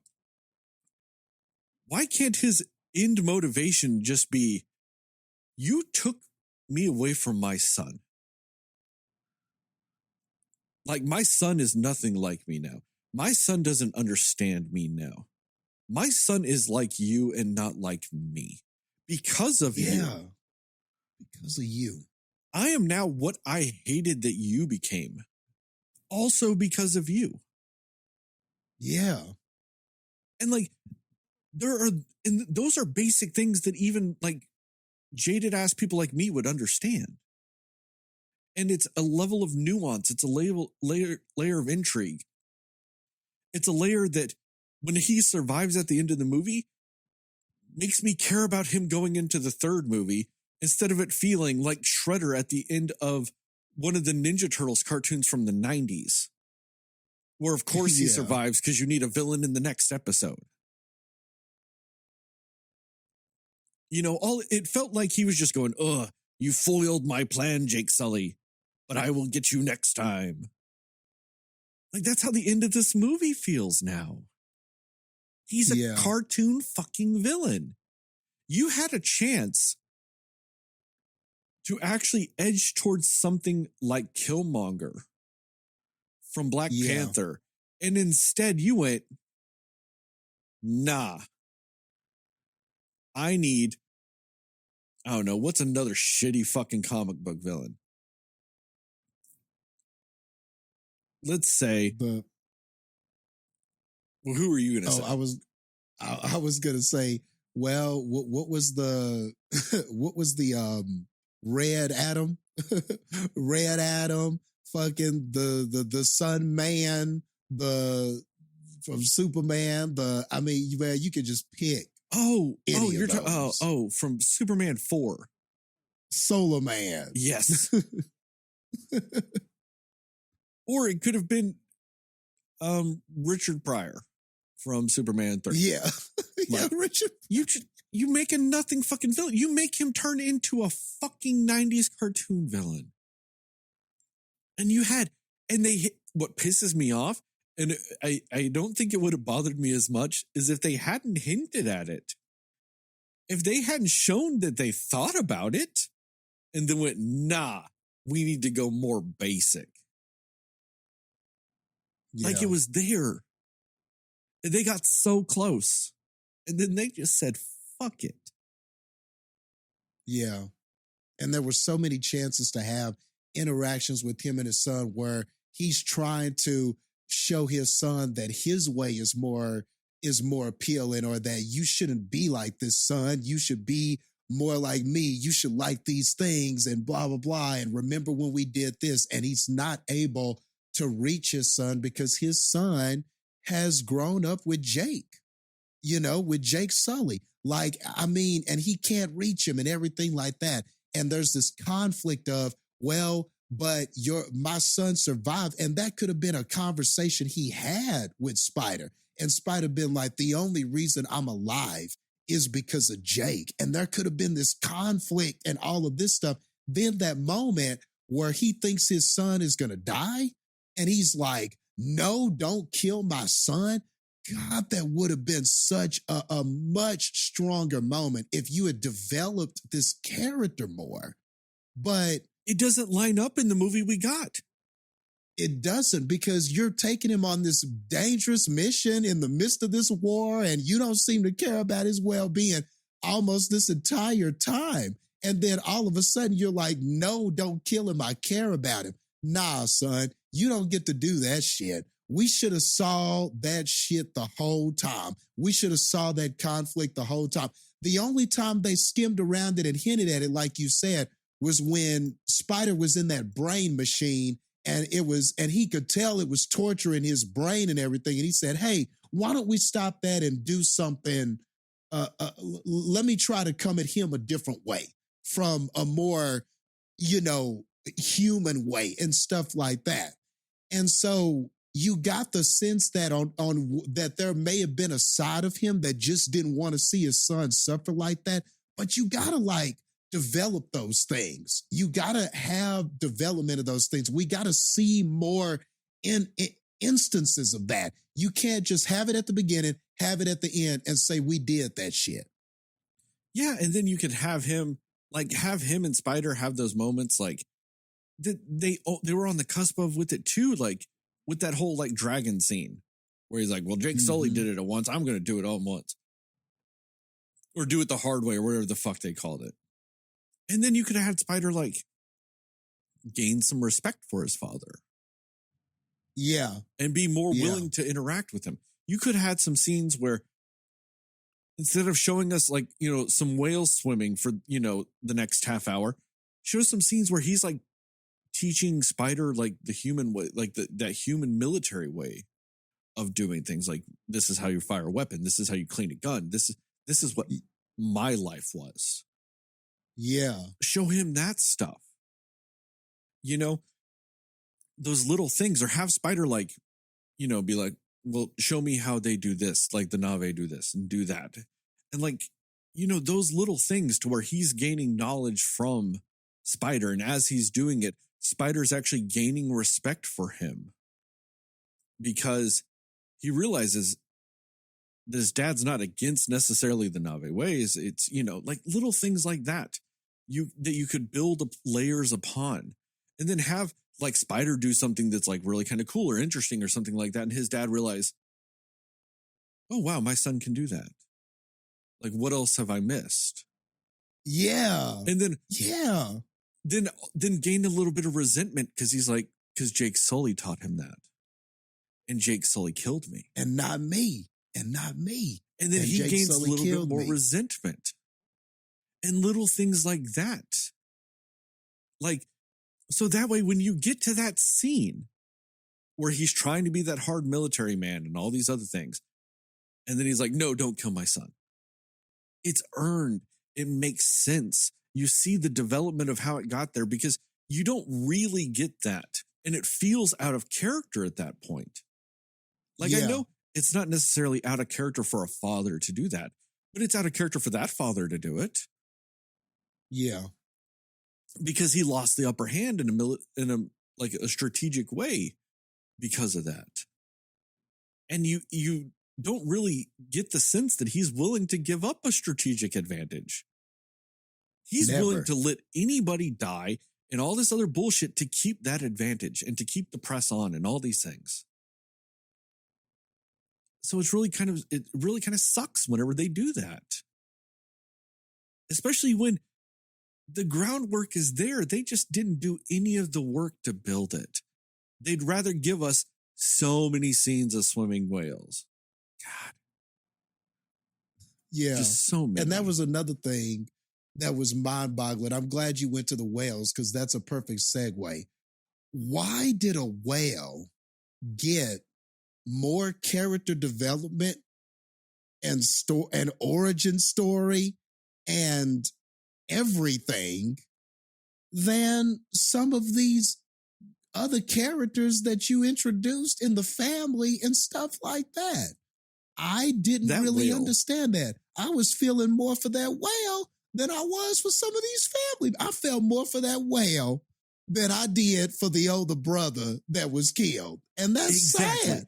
And that's sad. The thing is that whale has more story than the son that you're supposed to care about because he dies. Exactly. And then also the youngest daughter. And that's, yeah. And the youngest daughter. Those were the two that I was like, I don't care much about them because the movie didn't give me much to care about him. That they were just one note, one track characters. Older son, doing things right, taking responsibility when he really shouldn't. You're the older brother, you know, and the father constantly telling him, you're the older brother, take care of everything. You're the older brother, take care of everything. That character had no arc. That character was just the same. He was alive and then he was dead. I guess that was his arc. But why was I caring more about this whale than I was this outcast whale that just had this incredible story? And I'm caring more about this whale than I am this older brother that died that was a direct member of Jake Sully's family. Crazy to me. And on top of that, this movie did the worst job of telegraphing that he was going to die in the history of ever. Because once you get to the point to where you identify what children are getting story arcs, you go, well, one of these two is going to die, and you know it's not going to be the small child. Yep, exactly. It was just by process of elimination. You knew the younger brother wasn't going to die because the movie was too focused on him. They developed the fuck out of him. Yeah, they developed him like crazy. That the movie loved him, but that older brother, you could tell he was expendable. You could just tell. And man, if they had developed him, if he had gotten more time than that whale, man, dude, maybe I would have felt something when he died. But it just felt like, well, I was just sitting there going, well, I knew somebody had to die because there were just too many family members. Like, that was the only thought I could have about it, was that, okay, yeah, he was the right one because you have two brothers already. You know, it's not that bad. You know what I mean? Now, it's bad to them. Yes, they're family and shit like that. I get that. But I'm just saying, narratively, what this movie gave me, those were the only thoughts I could conjure during that time. I was like, man, dude, I wasn't feeling anything. And I was sitting there going, I should feel so much more for this character. But what did the movie give me? What did it give me? It's weird too, because like, he felt like the sacrificial character because you already had another one of him in this movie, i.e. Jake Sully. Like, you already had Jake. You didn't need small Jake that was doing the exact same thing. Yep. I mean, and that's kind of sad. Like, it should have been more emotionally impactful. There should have been scenes where, you know, if you're going to devote time to all this stuff, devote a little bit more time at the beginning of the movie when they're like, yeah, then we started having kids because he was the first one. Yeah. Like, show that. Yeah. Show them, you know, just experiencing what it was like to have the one kid and the bond that was created and why he's so much like his father like that, or any little thing, just something. But dude, they gave that whale so much development, and it's crazy because the whale story was just like the rebellious brothers story. I mean, they had the exact same arc, but we got it twice. Yeah. And that's true. Yeah, I get that. You know, and I get why, because they're like, that's why they bonded and they, you know, were so alike, you know, and all these other things. But like, there was just nothing to that other brother other than it was like, yes, sir, no, sir. I'm the oldest. I'm going to do this. He didn't even have the scene where he's like buckling because it's so much pressure. Because his dad always expects the right thing out of him. Yeah. You know, they kind of tried to allude to it where they were like, oh, you know better than that. But he was always just like, yes, sir, you're right. I do know better than that. And he's like, that's why I expect. And he's like, exactly. That's why you should expect more. Like, nothing, like he's not caving into it. And like, they didn't even have a scene where him and the younger brother like fight because, you know, the younger brother's like, you don't know what it's like. And he's like, I don't know what it's like, but you don't know what it's like to be me. The one that always has to be on, you know, in top form. The one that always has to be perfect. Like, you're allowed to screw up and they'll forgive you. I don't feel like I even have that luxury. I don't even have the luxury, let alone that you screw up. I can't screw up either. Yeah. You know, they didn't even have that. They just had well, you're the good brother. Yeah, and you're the bad brother. Yeah. Like, that was every conversation they had was like that. Mm-hmm. He's like, hey, let's go do some bad brother shit. And the good brother's like, but we shouldn't. And the other one goes, yeah, we should. And they go, okay. But then it's okay because, like, it was just that over and over again. You know? And it just never really felt real. Like, as much as, like, they devoted to, like, this being that family-centric story, it's like they haven't, like any of the writers on this movie, it's like they hadn't done anything or seen anything with families past 1993. Yeah. Yeah. And it's sad because two of the writers on this wrote the first two of the new Planet of the Apes trilogy. Oh, wow. They've got it in them.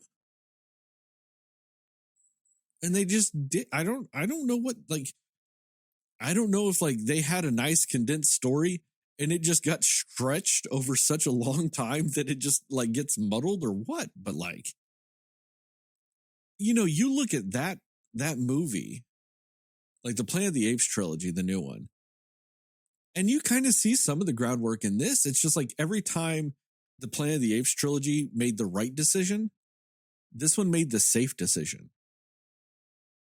It's like story wise. Yeah, just way too safe.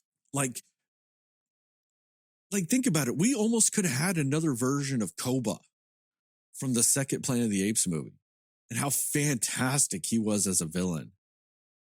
We could have had that again. Because I'm like, man, that was a very deep and complex and, you know, story with, he loved Caesar, but he also resented Caesar and like all these things. Like there was so much nuance to that character. And they just went, no, we got to play it safe. Yeah. And like it hurts so much. Like, especially like we've said, there's detail, just not in the story. And it's like, and they take so many breaks in the story too. Like, if you haven't seen this movie and you're still listening at this point right now, just be warned. There are times in this movie, it feels more like a National Geographic animal documentary than it does a movie. And then maybe, you know, maybe some of these story points are things they're going to bring up in like Avatar 3, 4, or 5, or however many they've got going on later and all this other stuff. But like, I just sat through 3 hours though. You've got to give me something now. You can't have a 3-hour lead up to your next movie story. Like, put some closure in this. And then on top of it, the characters don't always even make sense with even their own logic. Like, they left the forest tribe because they're like, man, the military's just going to come and kill all you guys looking for us. You know, we're going to leave. So they go join the water tribe because they think that the amount of distance and everything will just keep them safe. And it doesn't because it's a movie. But then at the end of the movie, after like everybody's been through a battle and shit like that, and they're like, well, we're going to leave to protect you guys. And then they go, nah, you're family now. And then they go, all right, yeah, fuck it, let's stay. Like, no one in the forest tribe did the same thing? Like, why is it like you're going, oh, we don't want to sacrifice forest tribe people, but these water tribe people, fuck them. We'll stick around, let them die. Yeah. Like, it's a weird decision. Like, you're changing your own decision in the movie just because they went to battle with you, like the forest ones didn't. That's true. So even then, his own decisions aren't lining up because they're like, oh, your son died and is buried with our family. Her father and brother died in the first movie and are buried with their people. I mean, families, like, that's a weird logic jump to like keep it in this. But you know they're not going to do that because this is a tech demo. So you know they're going to go to the desert in the next movie. So they're going to figure out a reason to leave the water tribe to go to the desert tribe. Or the Arctic tribe or something. You know what I mean? They're going to do something. Yep. You got to do a different, you're right. You got to do a different climate and a different surrounding next time. So yeah, we'll be bad. That's such a great point about that. Like just how they chose to do that. And then there was just kind of this problematic thing of you bringing your problems to these other people who were innocent and who weren't involved in this and putting their children and their families and stuff like that in danger. And it was like they sort of skipped kind of around that. One character goes, you brought this on us and stuff like that. And then like the other character didn't say anything. And then we sort of like had a subject change. We didn't really want to address that. And then it wasn't even addressed at the end of the movie. It was just kind of like, your family now. Okay, we got to stay and fight. And I get the arc of Sully of, we got to run, we got to run, we got to run. And him getting to the end of it and going, no, we got to stay and fight. But I wish it was more about the fact that some of these fish people got hurt. they were hurt because I continue to run. This isn't going to stop. The pain isn't going to stop. They're going to keep chasing me and my family, and they're going to continue to hurt other people and their families and stuff like that. So I have it was to about find the a way to whales, fight though. them. Yeah. With the whales Yeah. dying, they're like, "Oh fuck it, we're fighting now. You kill all the Yeah. Na'vi you want. We're gonna fight over some whales." Yeah, the whales. And it was like, no, the whales. But like, I wish that the resolve had been built into some of that too, more than it was just about him personally going, okay, we got to fight now, and the reef people just accepting us. I wish that was a little harder to come by, considering you brought this to them. You know, those are some really nice people, man. They are some really nice villages, man, because you brought all this upon them, man. Their best whale friends died because of you. And like, Yeah, but their whale friends were and that's the other weird thing about this story. The whale friends were dying. They admitted that they were killing and doing the whale shit. But as long as they were doing it far enough away, the Na'vi didn't give a fuck. It's like, it's like if somebody in New York is just like, nah, man, they're killing people in Brooklyn. I'm over here in Manhattan. I don't give a shit. Oh, you mean that one guy died on the border? Oh, hell no. We got to stop this now. Like, it's just the weirdest fucking thing. Yeah.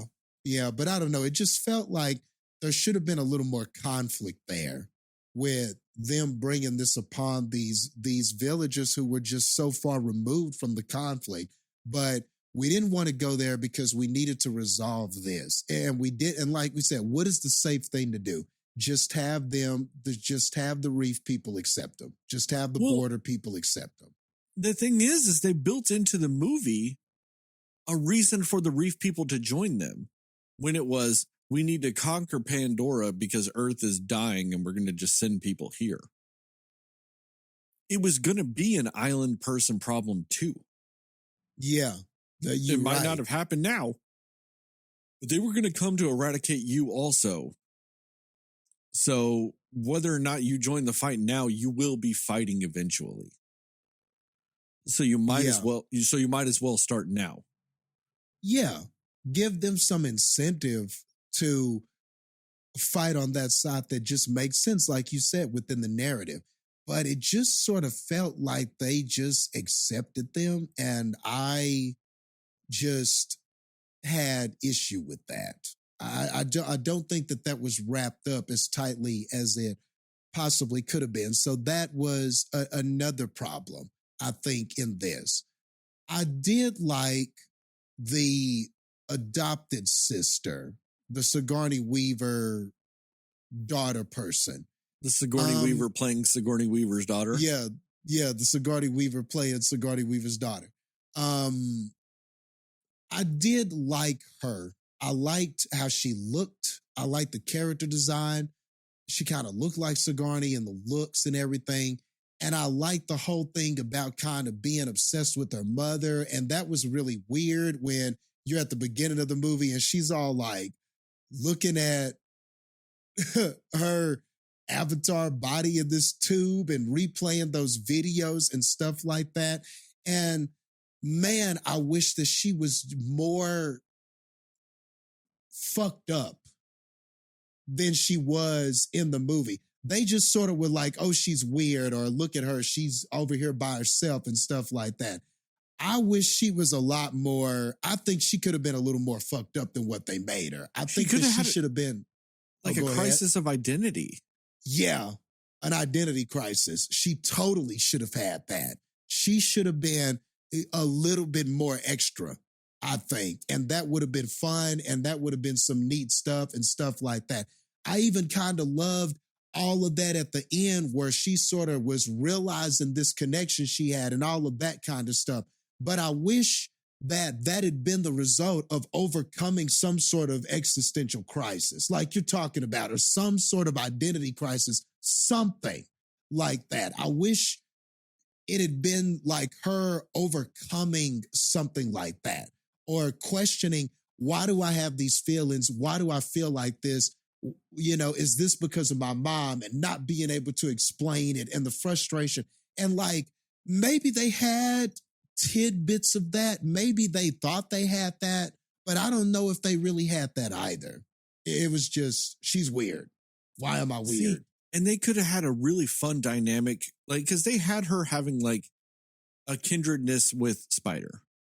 Yeah. And they could have had this really cool thing where Spider was a human that wanted to be more Na'vi.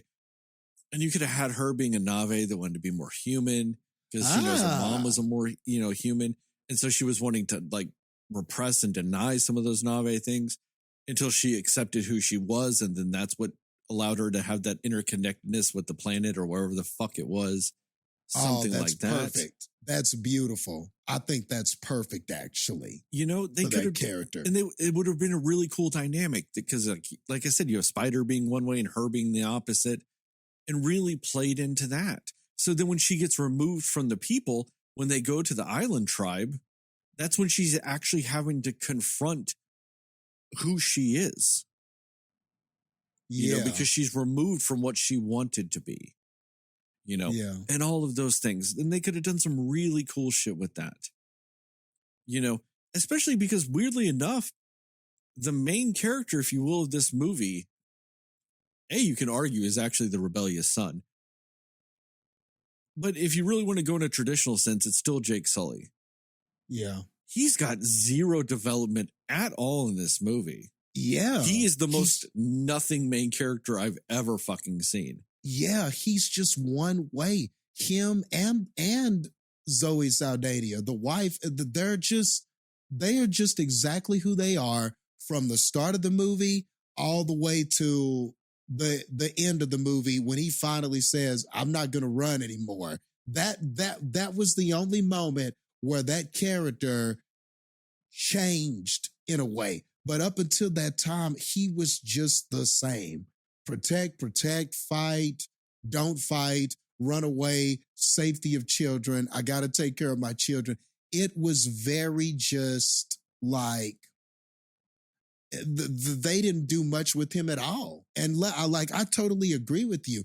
It felt like the rebellious younger brother was the main character of this. It did feel like that. And that's fine. Like, that's not necessarily a knock against the movie. It's just kind of weird that at the end of the movie, they still were like, nope, it's about Jake. Yeah. Because the villain is about Jake. Villain doesn't give a fuck about rebellious boy. Villain cares about Jake. So ultimately, the story revolves around Jake. When your antagonist is about Jake. You know what I mean? And like, that's what's so weird is there's no depth. There's no growth. Even to the point that when their son dies, I don't really think they care. Like, I know that Zoe Saldana's character screams and all this other stuff. I think Jake's just like, man, I'm glad we got so many kids. Bound to lose one or two. One of them's bound to be successful. I mean, why does his character have the same reaction we did when his son died? Like, it's weird. It's true. He was just like, wife needs to take a deep breath and let's get it together. Let's get it together. But Natiri, I think that's the name of the wife. She was cool in this though. Like, she was a badass warrior in this one. Like, even more so than the second one. They did a lot with her. Like, the action sequences, like, with her were like the best action sequences. Just when she went all primal, I'm angry mother and I'm going to fuck shit up. I did like that. That was the most cool that character got, Well, because it was interesting. Whereas like Jake Sully was just doing army shit. You know what I mean? Just like, I'm just going to do some army shit. Not even doing any cool Na'vi shit. He's just like, I'm going to do some army shit. And like one thing that bothered me about this movie too is that for as much as they played into how different the water people were from the forest people, like biologically speaking, they didn't really play into that much. Like, yeah, the forest people had to learn how to breathe differently underwater, like breath holding techniques and all that other stuff. But the fact that like the water people's arms are bigger and their tails are more like aquatic to make them better swimmers never really played a part in the movie. Like you never saw the forest people at a real disadvantage because physically they aren't meant to swim as well as the other ones. But they make a big deal out of it so much. They're like, oh, look, your chests are so much smaller than ours and your tails are small and your forearms are small. How are you ever going to survive here? Just fine, apparently. That's true. That's true. They sort of montaged it where it was like, oh, we're having a little bit of difficulty with this stuff, but then they got it and everything was okay. We need to move on to our other plot points. So they needed to get it and they got it and we're good. That's really kind of what the movie did. And you're right. That wasn't a reoccurring thing, or they didn't make it come back, or there wasn't maybe a character from that side that we needed because we can't do the thing. Nothing really like that, really. Yeah, they never really had a disadvantage because even the montage was about breathing. Like the montage wasn't even about swimming or any of that shit. It was like, hey, this is how you ride water dragons. And this is how you breathe underwater. And that's it. Yeah. They didn't change any of their shit with it. Why didn't the fish people save them at the end when that ship was sinking? Why weren't they involved in something like that? Why couldn't I'm not necessarily, I did kind of like the scene with the Sigourney Weaver daughter, Sigourney Weaver, doing that and the lighting up and all that stuff at the end. But why couldn't she have done that and brought those fish people, found her way out maybe, and brought those fish people and they could have saved them. And they could have had like a little joke whenever they found them and been like, hey, if only you had our, water people tails, you'd have been able to swim out of this like nothing. Don't worry, forest guy. I got your back. Yeah, we got you. Yeah. We got you on this. They sort of just disappeared. Like all the fighting was happening. The last 20 minutes, none of them were there. None of them. They were just removed. And I get it. Okay. Yeah, this is a family. It's got to be about that and stuff like that. But it would have been nice if we needed the border Navi at the end there to help save them. If she could have found her way out using, maybe she was on her last leg or she's trying to get out and she can't find her way. And then she kind of realizes this thing connects and everything, finds her way out. Then she's like, I got to go get the people who are the master swimmers and divers and stuff like that. I got to get them. I just think that would have been better because they totally just disappeared. Where did they go? Were they just standing there? I'd like to think they were just standing there. They just went home from afar. No, they just went home. They're all eating dinner and shit. They're like, nah, my part's done. I mean, we fucked up the people that killed the whales. I don't give a fuck about any of the rest of that shit. We got the whale people. That's all that matters. That's all that matters. Dinner time. They were just chilling, man. They were just chilling. Either they were just standing there watching this go down, going, well, I guess Jake and his family will come out eventually. Or like you said, they went home. And and either way, that doesn't seem great. And then at the end to be like, your family now. Well, shit, where were you? See, and where were you, fam? That's what's so weird. One thing I want to touch on too, I really liked what you said earlier. Notice I have mentioned this movie's 3 hours, but I haven't mentioned how long this movie felt. That's because actually the first 2 hours or so of this movie actually don't feel that long. Because you are kind of enamored in the visuals. You lose yourself in it. It's a spectacle. It's all these things. And then, like you said, once that wears off though, that's when I looked at my watch and went, oh man, it's been going for 2 hours. And then I went, but wait, what the fuck has happened? Nothing has happened. 2 hours have passed and not a fucking thing has happened. As far as the story goes, it's not there.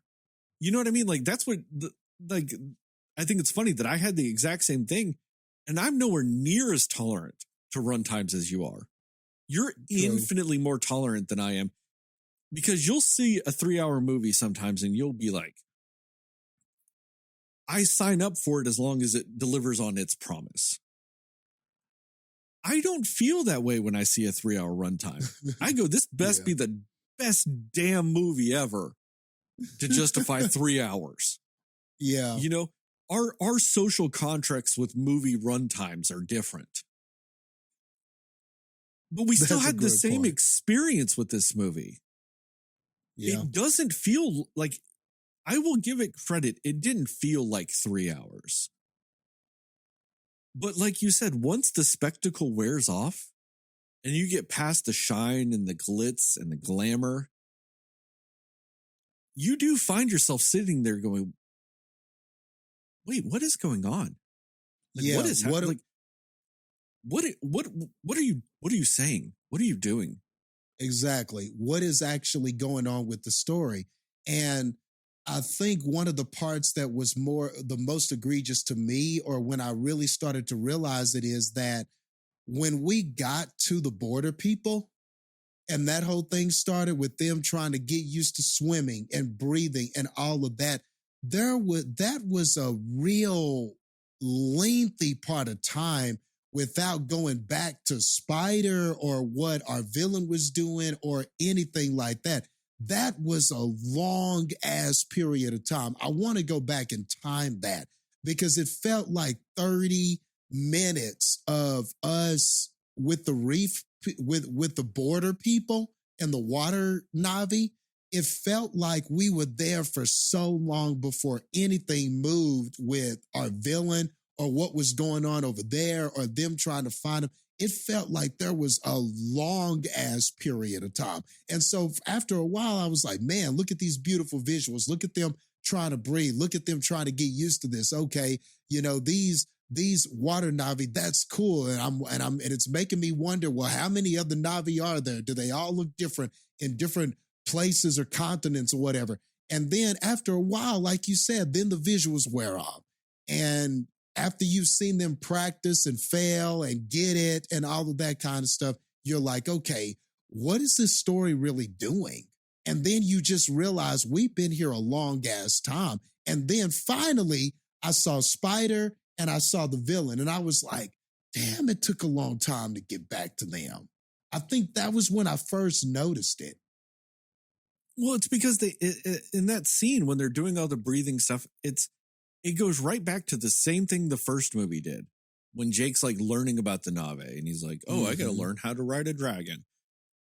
You get the same thing with, I got to learn how to do a water dragon. And like, I got to learn how to do this like the Na'vi. And like, I got to learn how to connect my thing to a tree. I got to, you know, so you get that exact same type of thing in this movie, you know? And so it's so jarring because there are some visually spectacular scenes in that. But then I think there's this one distinct scene, and it happens with the rebellious son and his whale friend. And they're kind of just like floating in the water, like his hand is touching the fin. And they're kind of like slowly spinning in that circle, and you see it from underneath. And I'm like looking at it, and I'm like, what the fuck has this movie been doing for 2 hours? I've seen this shot like 4 times now. Like, what are we really doing here? And then I look at my watch and I go, we have an hour left? Like, so while the first 2 hours don't necessarily feel like 2 hours, that last hour feels a little heavy though. Because then they jam-packed the rest of the movie into that hour. So I'm just like, man, talk about needing time management. And so it's so awkwardly paced with it. And it made me kind of wonder with some of this stuff. Like, is that all these movies are going to end up being? Is this movie going to be a tech demo every time? Because like, the only movie I've ever seen to me that semi-justified the use of 3D technology was the first Avatar. Every other movie after that did 3D, none of them needed it, ever. And they are all the worse for trying to do it. But this movie, I'm like, okay, I didn't see it in 3D because, like you said, Jastin, my ass is never going to watch a 3D movie ever again. Unless, because James Cameron says what he wants to do is he wants to get to glassesless 3D in a movie theater. So he wants to do a 3DS on a screen. Okay. He wants to do that. When he gets that, maybe I'll go watch one of those. But I can also promise you this. Probably ever going to watch it once. And I will never watch a movie in that format again. And it'd probably have to be something like an Avatar to make me do it. But the thing is what's the purpose of this one? Okay, it looked fantastic. What are you going to do with that? Just make another one of these and do another story that's the same bullshit again? Like, what are you going to do with this? Because ultimately, at the end of this movie, while I said this doesn't completely rip off a movie, in the end, this movie ended up feeling like a weird version of fucking Free Willy. Like it's some after-school special about how we need to conserve and save the whales. You know, and like I said, at least they toned down the white saviorness a little bit.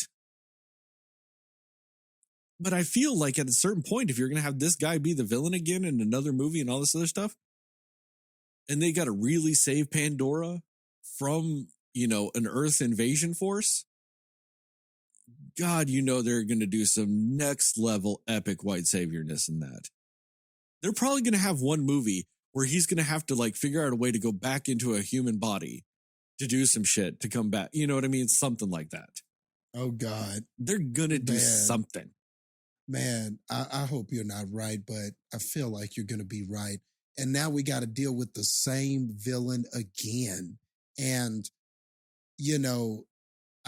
one way to look at it is maybe it's another chance to nuance this villain and develop this sort of relationship with Spider and all of that kind of stuff and make there be some conflict. Maybe it's a third chance to see if they can do this villain right. But man, you done already struck.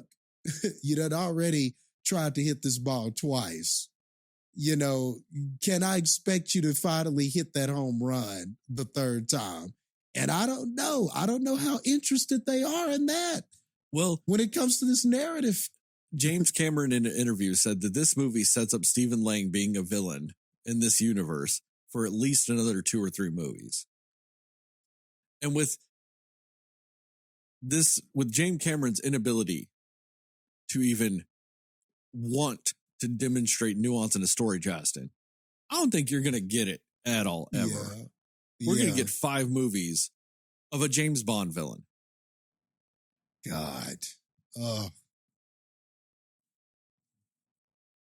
I know you're right, but I hate it.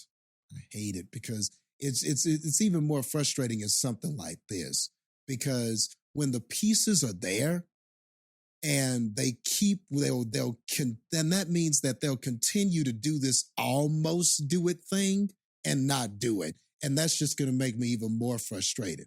It's just better when a movie just is bad and it doesn't have it. And it's like, man, this is stupid. But at least I know, but at least it's like, and there's never any moment of hope of, that they could actually do something with this character. This one is going to have that out the ass, where there's just going to be this near development after near nuance after near nuance, but it's not going to be any of it.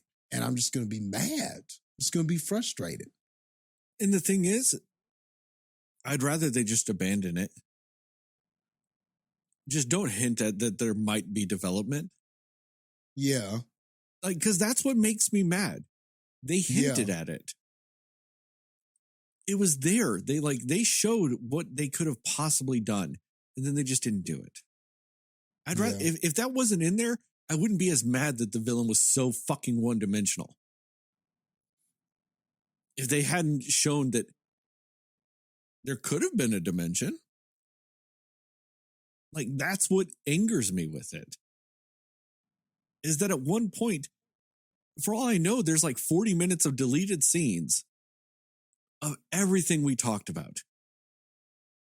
And they just went, nah, we got to cut this down to 3 hours. And they go, okay, so you're going to cut out the 45 minutes of whale swimming? And James Cameron goes, have you seen how good that whale swimming looks? Fuck no, we're not cutting that out.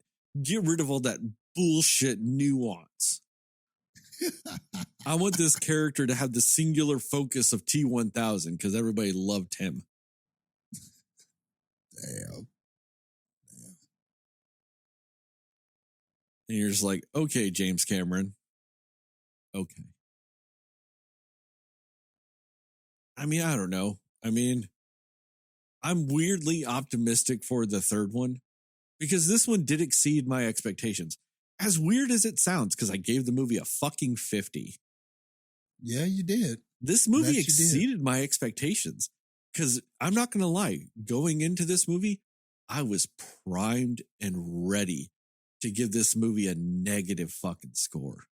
Yeah. And the way you were talking leading up to this, it totally seemed like this movie had no chance with you. It totally seemed like that. The visuals are, they are undeniable that they affect your viewing of this movie. And that's honestly what gave it 50 points. Is it just visually, it is something you have to see that to believe with it. And like I said, that one scene where you just see like those little fine body hairs that people have. And you see it clear as day. Like with each little like goosebump of flesh with it. You know what I mean? Like you see it. You know, like to me, and it's on a Nave body too. So it's like they digitally did all of that. Where like I've only seen that before, where it's like, you know, like they'll do that thing where they're painting up the back of a woman. That's like, you know, her bare back, and you see like those little fine hairs on her back. And you see that in like a really well shot, like 4K movie. And that's real life. And they digitally did that. Yeah. To the exact same precision. Like you cannot deny that. And that sense of spectacle and wonder that it does lead you to a little bit. Like visually speaking, it tells a little bit more of a story than the story actually gives you, but it doesn't do it in a good enough way that other movies do it. Like I brought up John Wick before in this episode. John Wick also tells its simple ass story through fight scenes. But it does it in an interesting and unique way that like really elevates the storytelling as it goes through that progression. And this one does the same thing visually speaking. The problem is the movie slows down its storytelling to do it. It pauses the story to go, look at all my cool shit. Instead of using all the cool shit to keep your story going.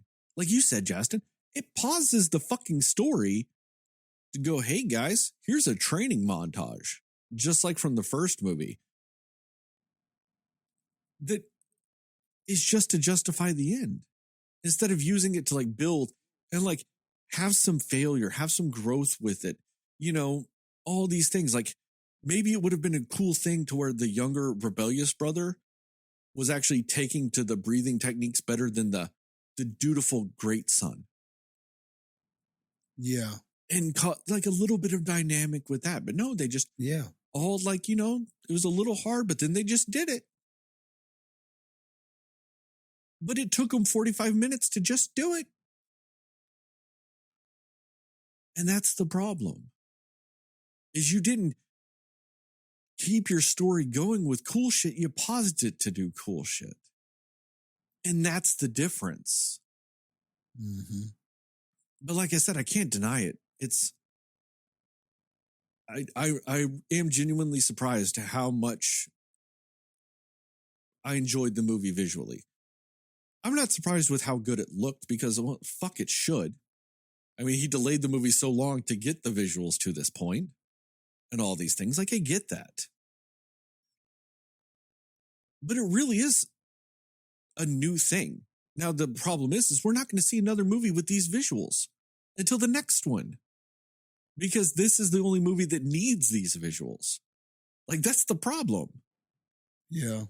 Marvel doesn't need these visuals. They'll do their shit and it'll look fine Marvel shit. You know what I mean? Like, everything else can be just fine, visually speaking. When it comes to like computer generated animations and stuff, everything can be just fine because they've got other shit. This has to be top tier, elevating, visually graphic shit because it's got nothing else.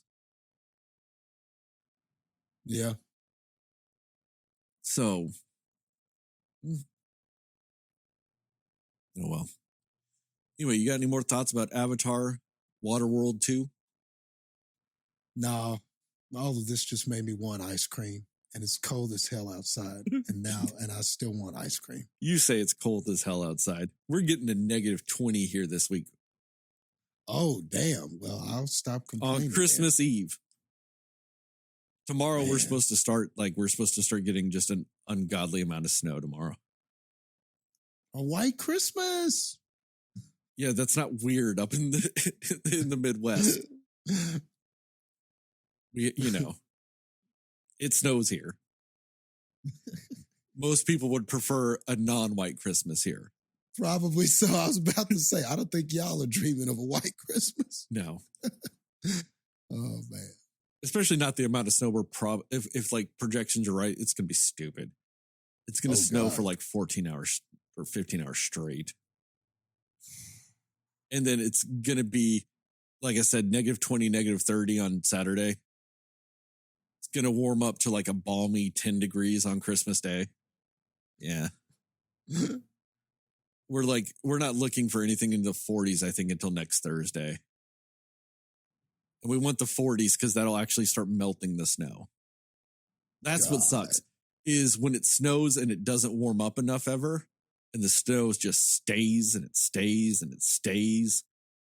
Yeah, you want those few days in the 40s and 50s just to melt the snow a little bit. So I get to spend my Christmas Eve shoveling a driveway. So that's fun. God. All right.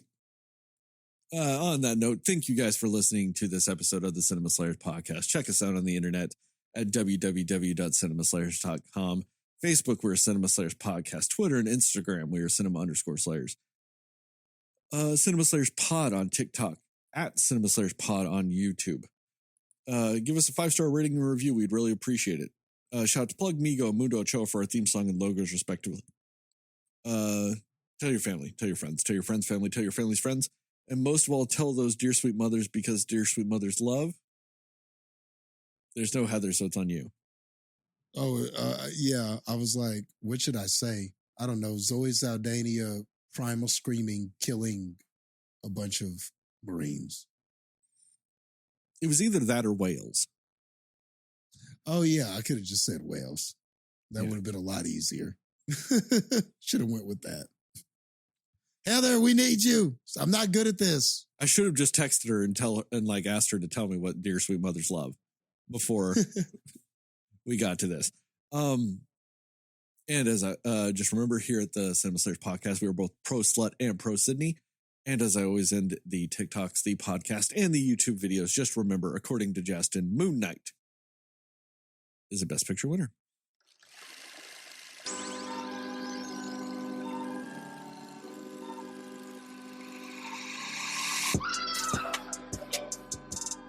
Somebody will listen to me.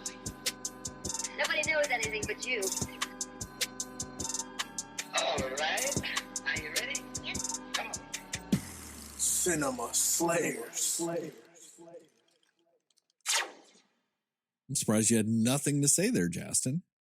No, I liked it. I just liked getting to listen to the theme. That was nice. I think I'm going to go eat a Klondike bar. Ooh, yum. Yum. What would you do for a Klondike bar, Jastin? I would add Oreos to this movie. That's fair. Or a Klondike bar, because they do have the Oreo Klondike bars. Oh. Yeah. No, I didn't know that. Yeah, it's just What? a Klondike bar, but it's got cookies and cream on the inside. Okay. Yeah. There's a TikTok going around, and I think it was more or less written for me. And it's like, it starts with the whole, I don't know if I would do anything for a Klondike bar, but there's an ungodly level of things I would do for a hot, warm, soft pretzel. I'm like, yeah, that's my life. That's like you. That is your soul proposition. Yeah, because you know what I did while I watched this 3-hour movie? Ate 1.5 pounds of pretzel. So Nice. fucking good. Nice. That's what sucked. Like, I had a big popcorn and I ate it barely 30 minutes into the movie, it was gone. And, I want to not miss any of the movie just to have that integrity review. So I'm sitting there and I'm like, damn it. I could have a refill and I can't. And James Cameron kind of pissed me off. And it was another reason why I thought I was going to really hate this movie. Somebody in an interview asked him, well, when in the movie can you get up to use the restroom if you need to? And he's like, oh, at any time you want, because you can watch what you missed when you rewatch the movie. I'm like, that's a lot of balls, James Cameron. I know. Damn. I'm glad I didn't get up from the movie at all, because I'm not fucking rewatching it ever. I don't care if the Avatar 3 doesn't come out for another 15 years from now. I'm not watching the first one, and I'm not watching this again. I will just go in with just zero expectations or, zero remembrance whatsoever. I think this one's a little easy to remember. If I just remember whales, I'm going to remember this movie. So pretty much. There really are so many goddamn whale scenes in this movie. I don't think I realized it whilst watching it, that how many there were until we started talking about it. And I'm like, so many whales. Yeah. And one of them. And the whales weirdly had tattoos. Yeah. I'm like, how did the whales get tattoos?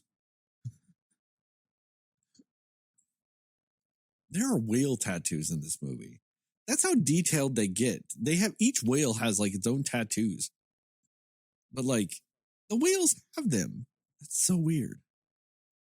Anyway, all right, I'm out.